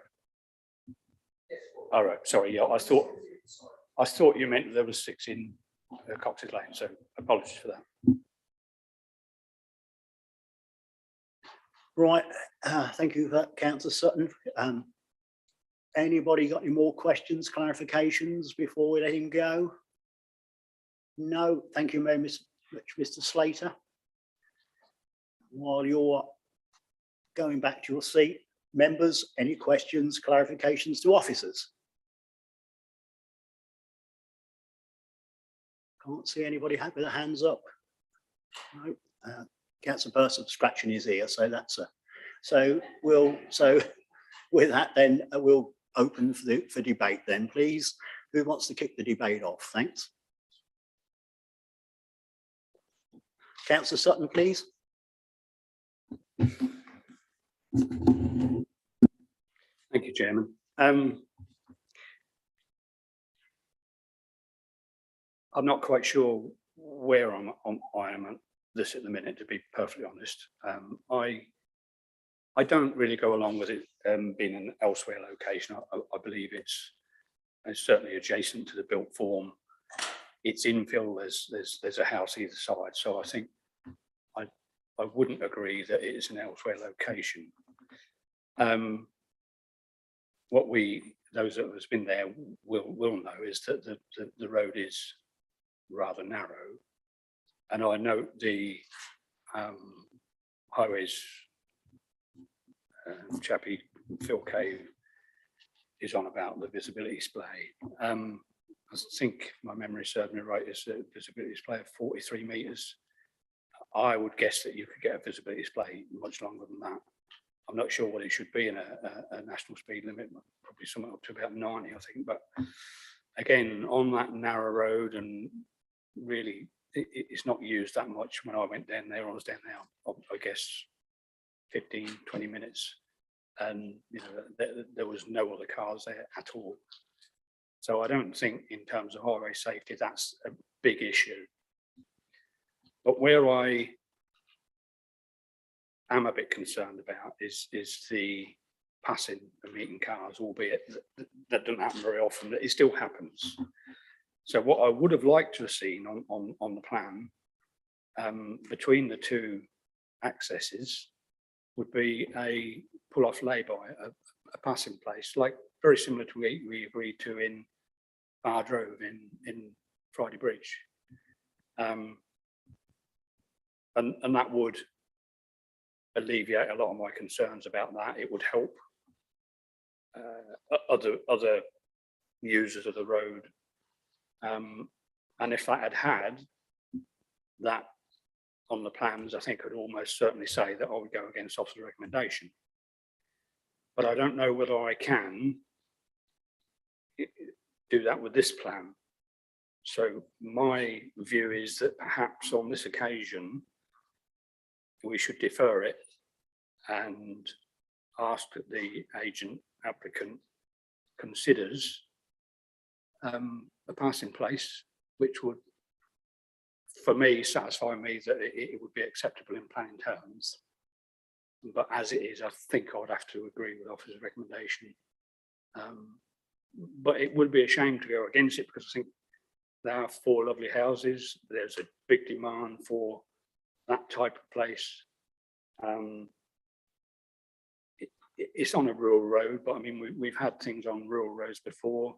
I can cite one in Tid St Giles where I raised the issue of not being a pavement there, and officers said, well, you know, if you put a pavement there, it would ruralise it, sorry, urbanise it.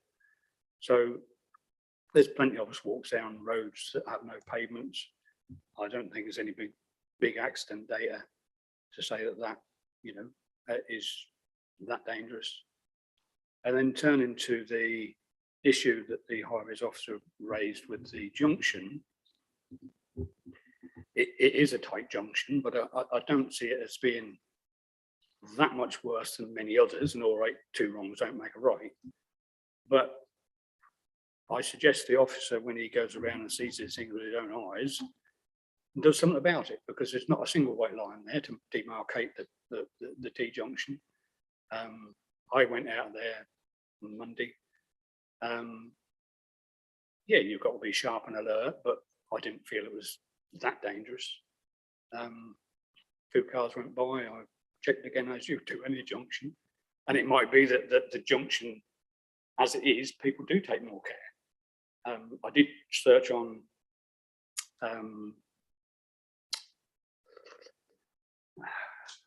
crash map to see whether there was any accident data at that junction, and I can't find any. And I looked at some applications on Barton Road. In fact, I think there was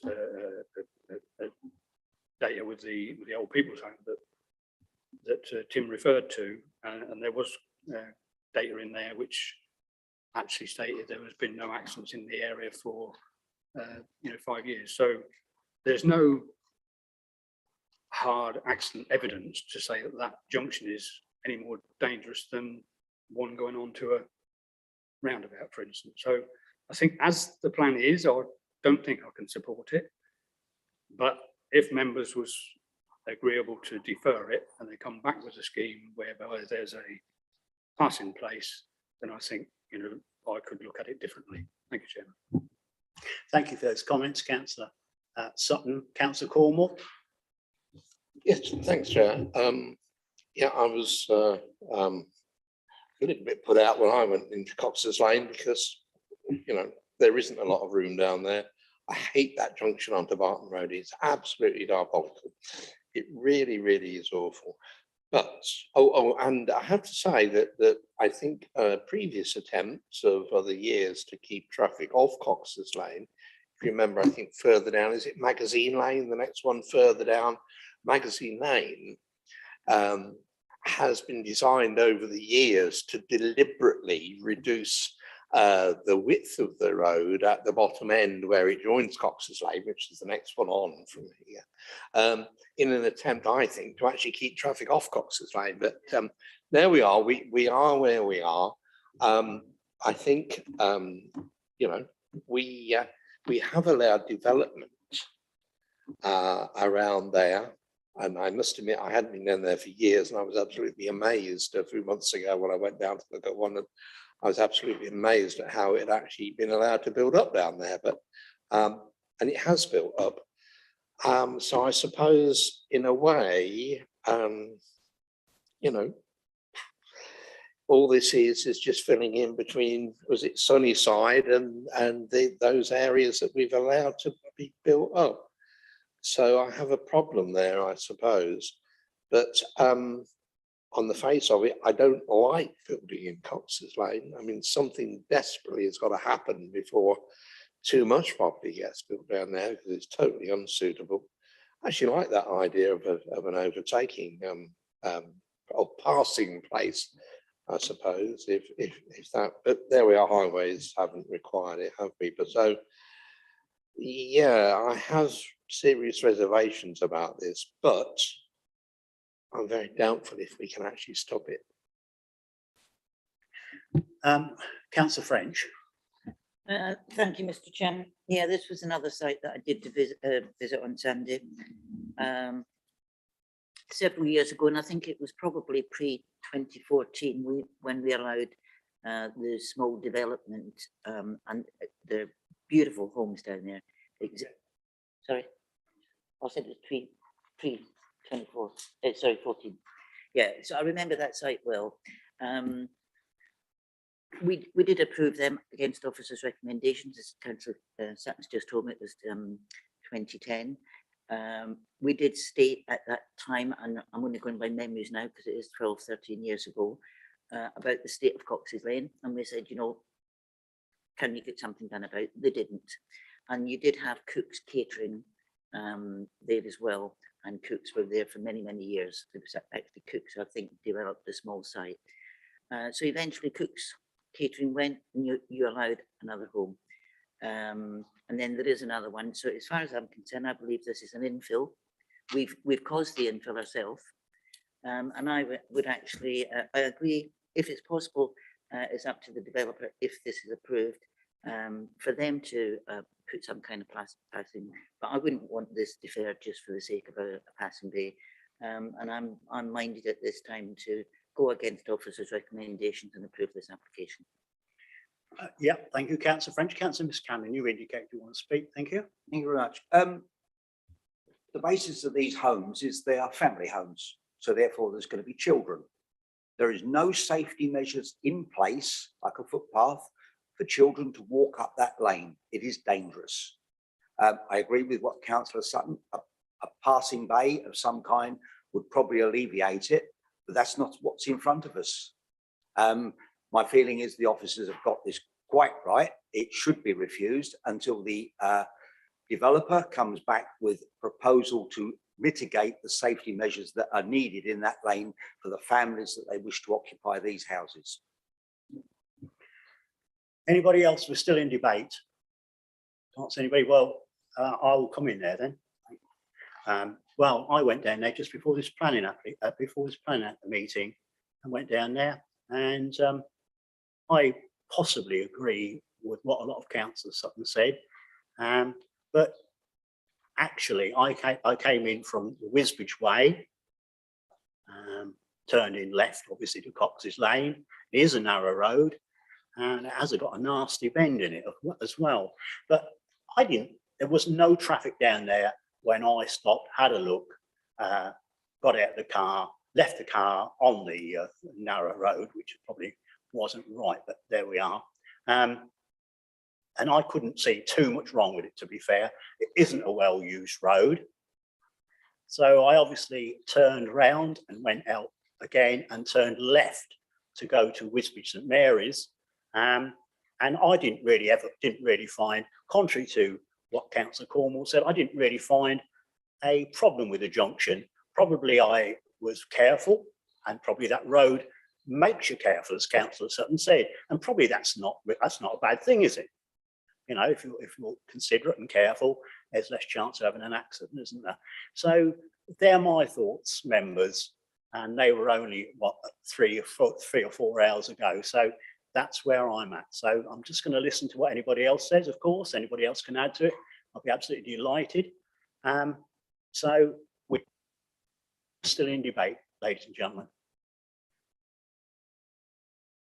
Yep, we are. So no one else wants to add to that? No? Okay, officers, would you like to clarify or make any points on what you've heard, please? I think the only thing I would just pick up on, Chairman, is obviously the crux of the discussion so far amongst members has been on highway safety.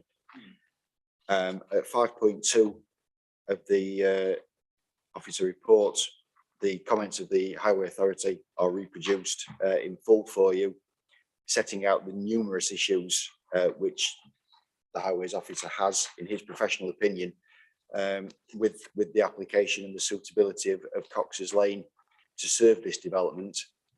I think to some degree, taking an assessment of the existing traffic situation, i.e.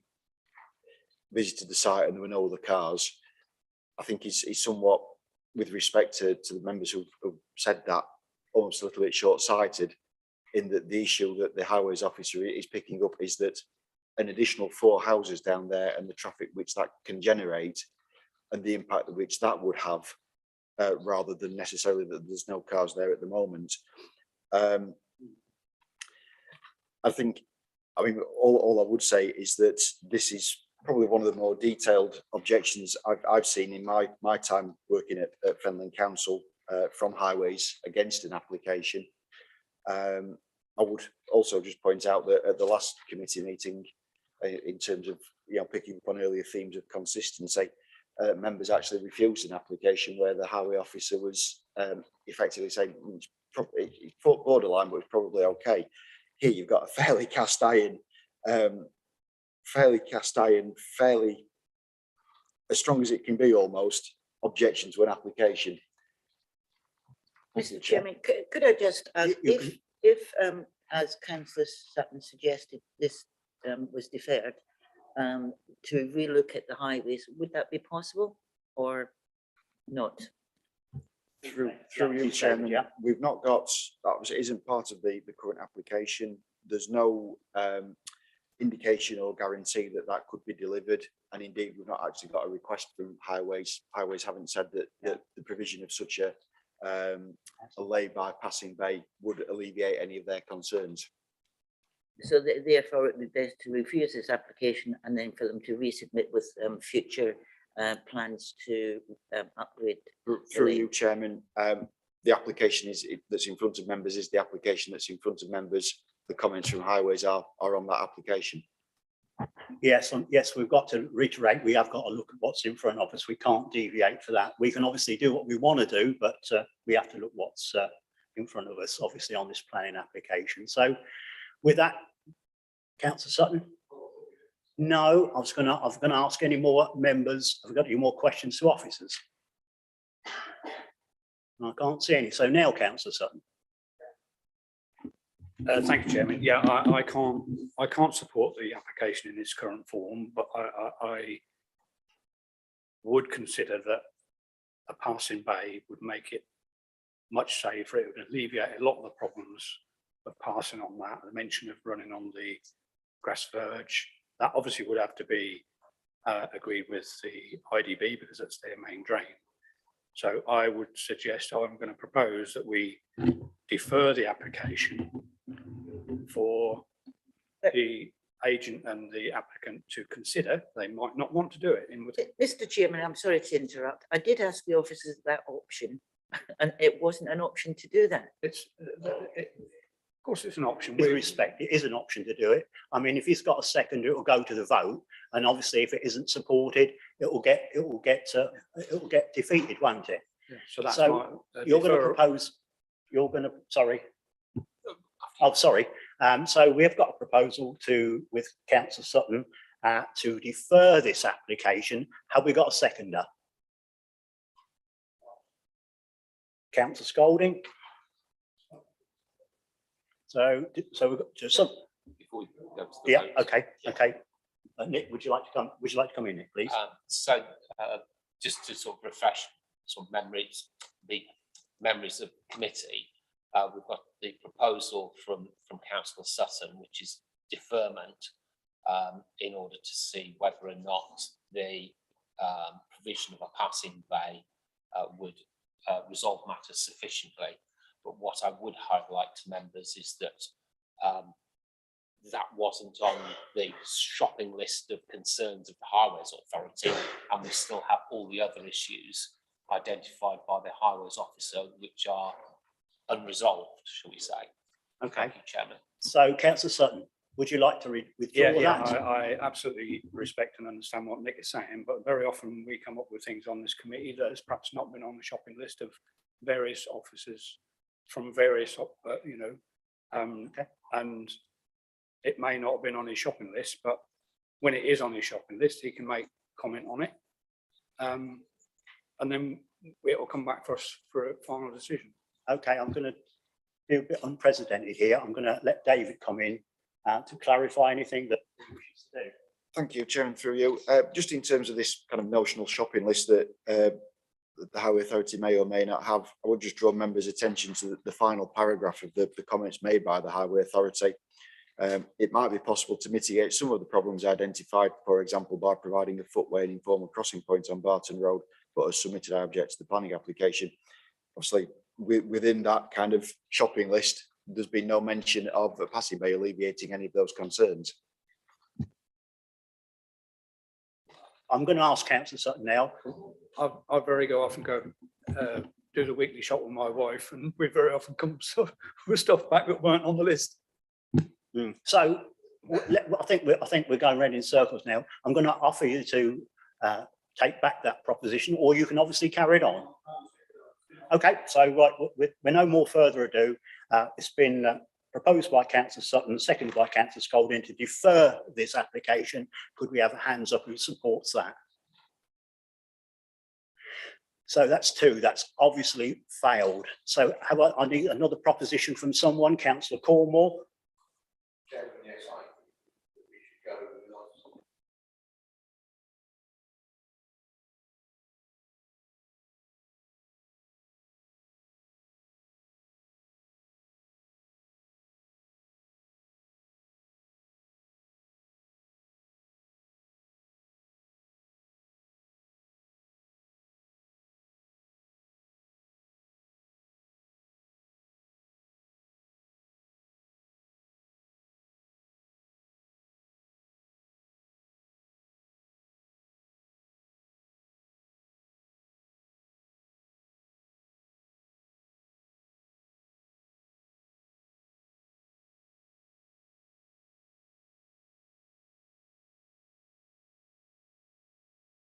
Very pertinent points, Councillor.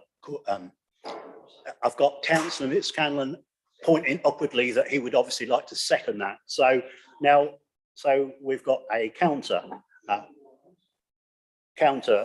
one saying, on just on highway issues, you're going to come back on. You're going to highways. Okay, that's fine. Yeah. So we've got a recommendation to go to with officers to refuse this application on highway issues. Could we have a show of hands who supports that? That's it. It's clear. Yeah, that application has been refused. Just to clarify that, I'm sure it's on highway issues. Thank you. We're happy with that, aren't we?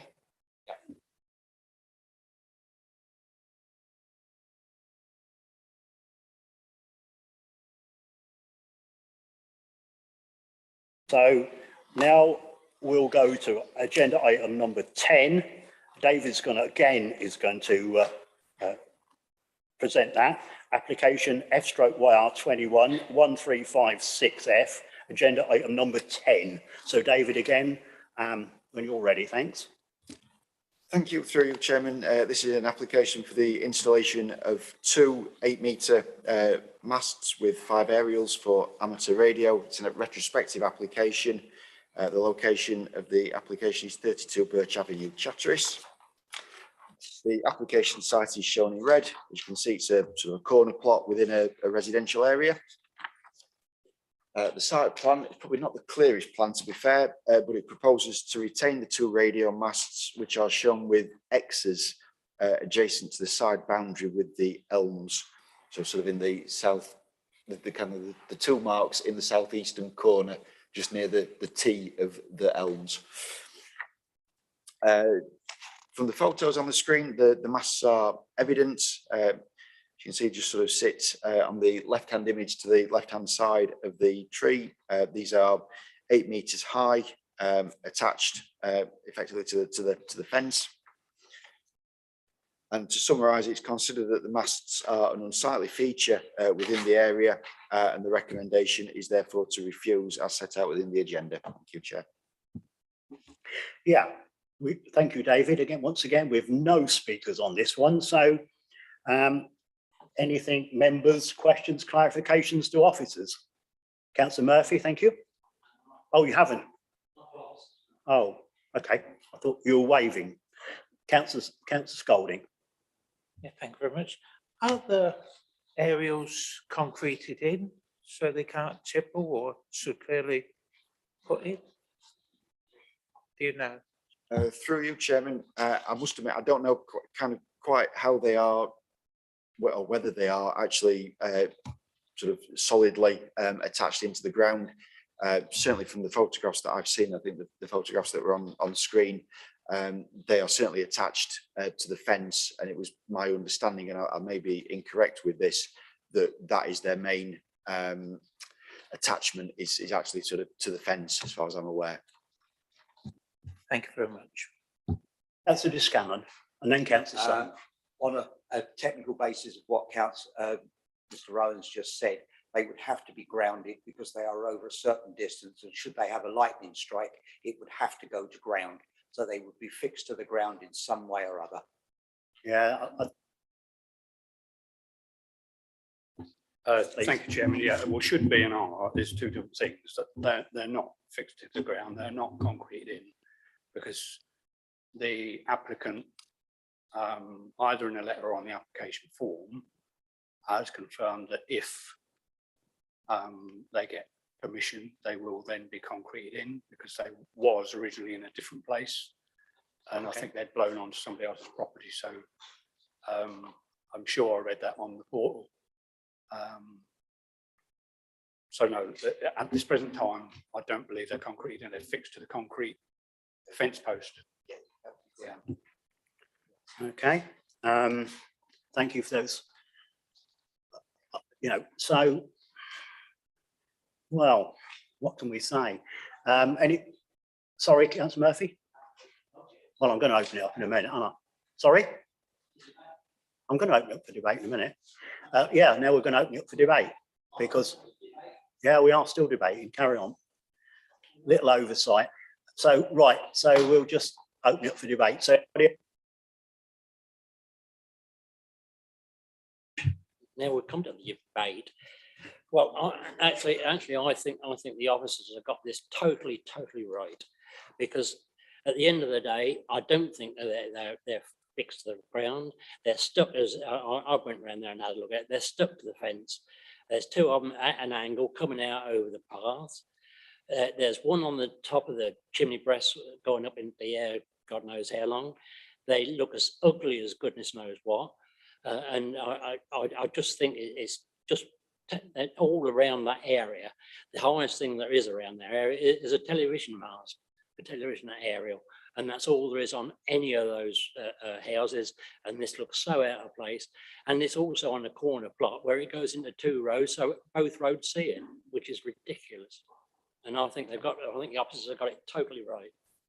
okay, thanks for those comments, Councillor Murphy. Yeah. Any more comments at all? Councillor Sutton? Yeah, I was involved in something like this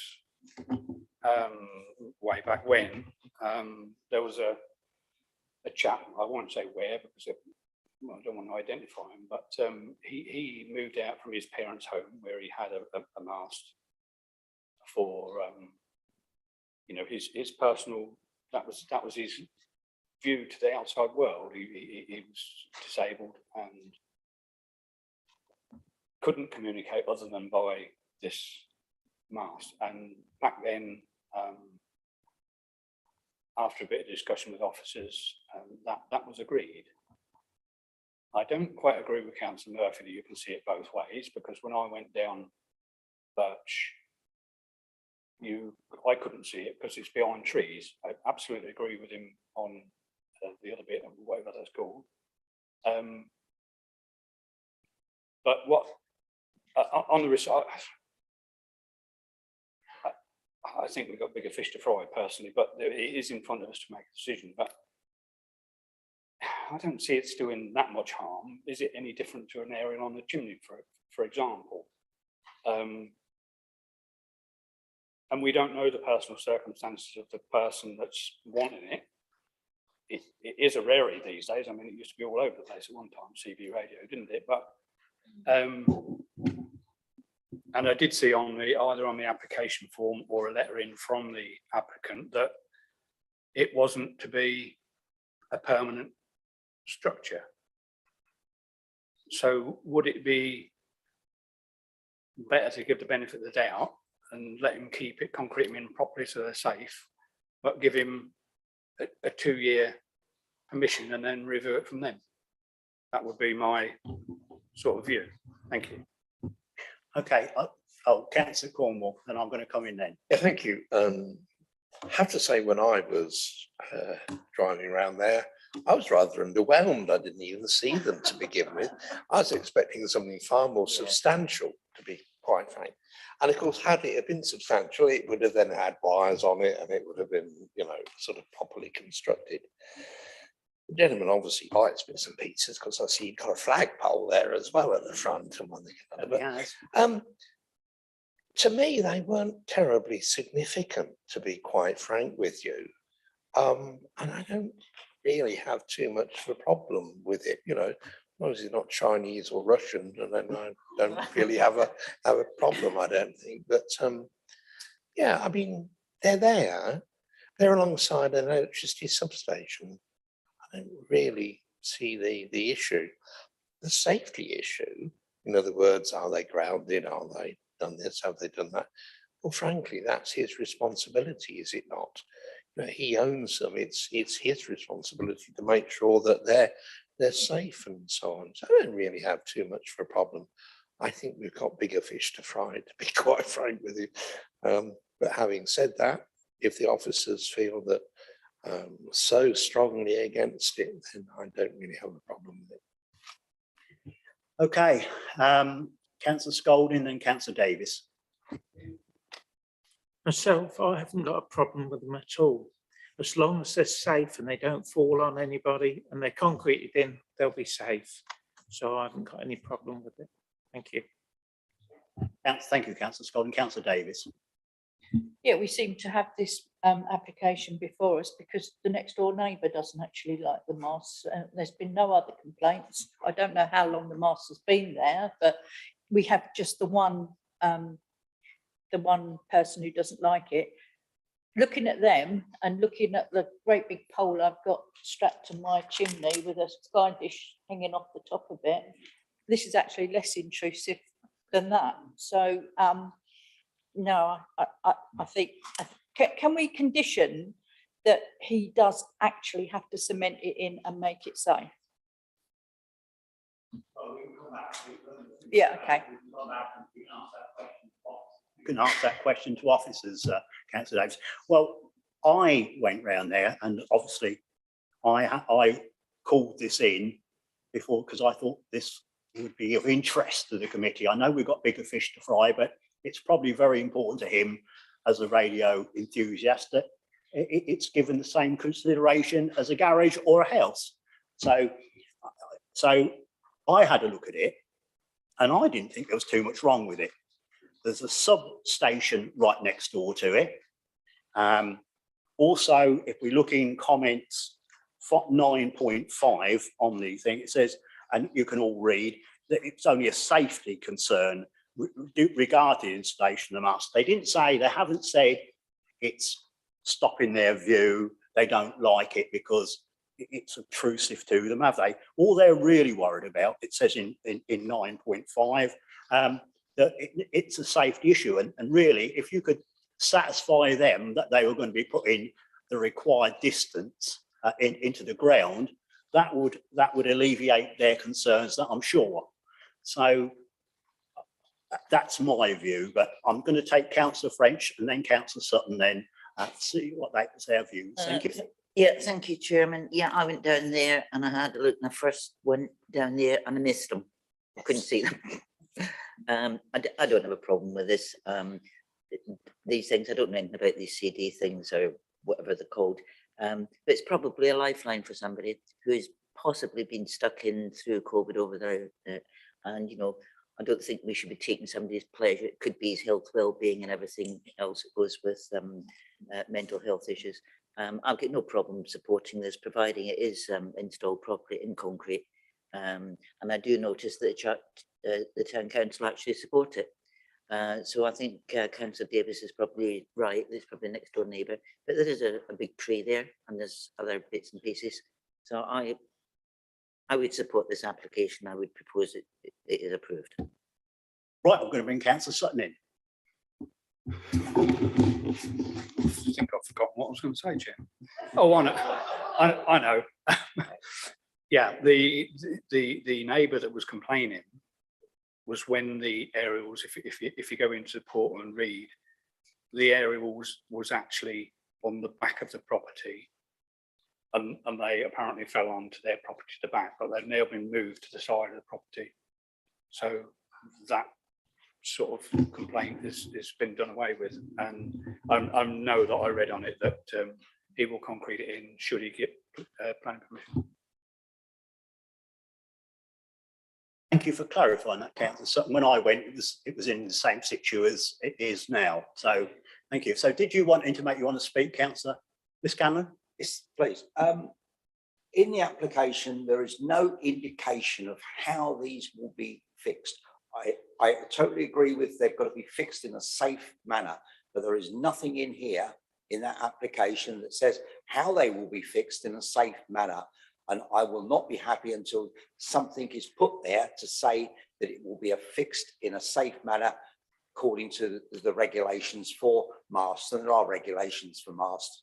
So until that is before us, I'm not happy with this application. Oh, we're going to fix them, but nothing has been dealt with or put forward as to how they're going to be fixed. And I would be extremely concerned with an 8-metre pole being allowed to fall round because it wasn't fixed properly.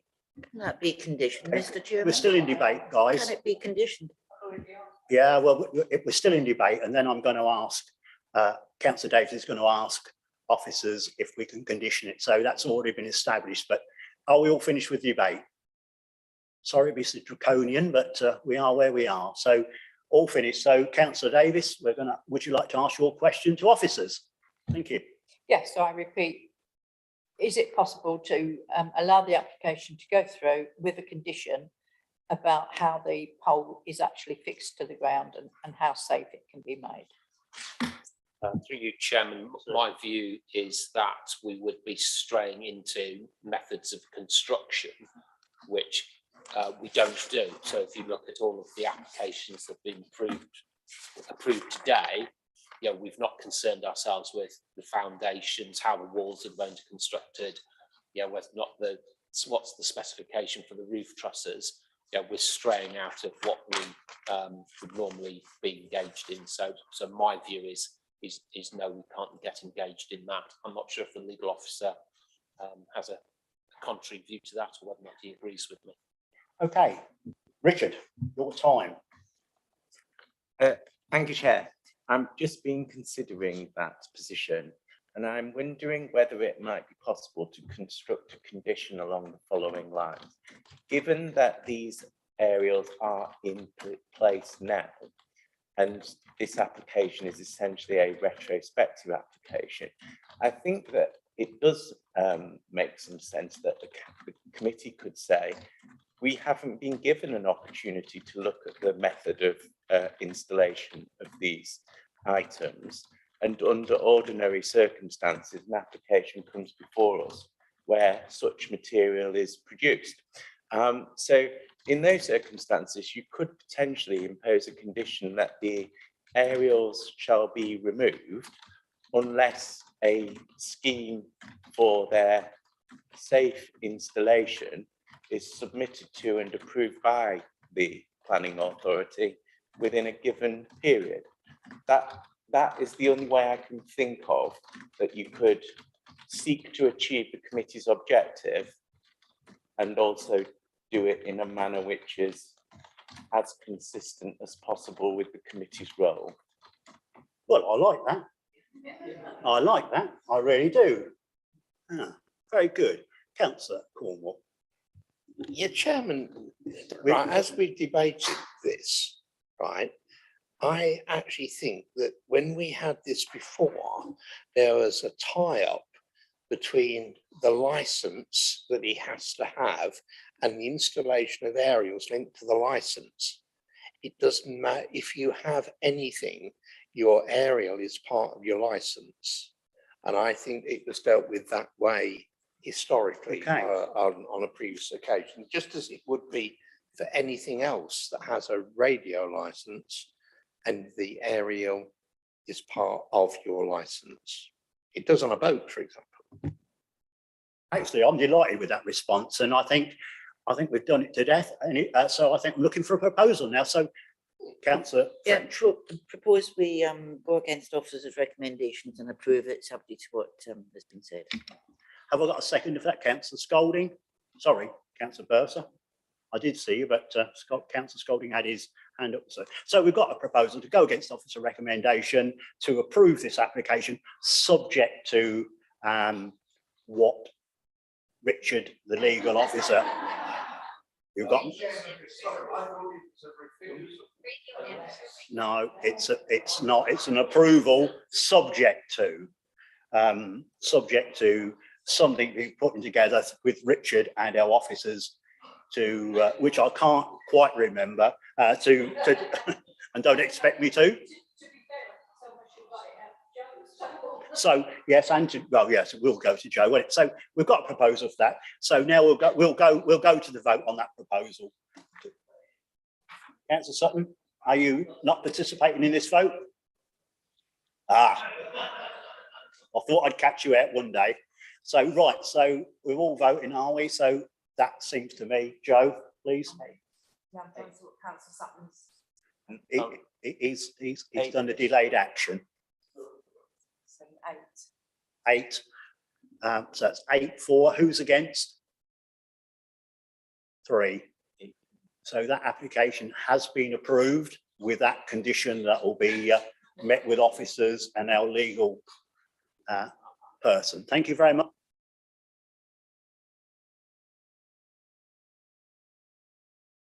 So now application has been withdrawn for number 11, so we don't obviously need to do that one. 12 we've already dealt with, so we're going to go confidential items now. But this planning meeting was finished at 5 to 4, and what we'll do.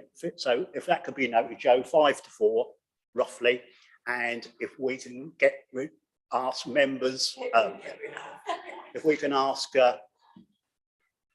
non-members or members of the public to leave and switch off the live stream, we can carry on.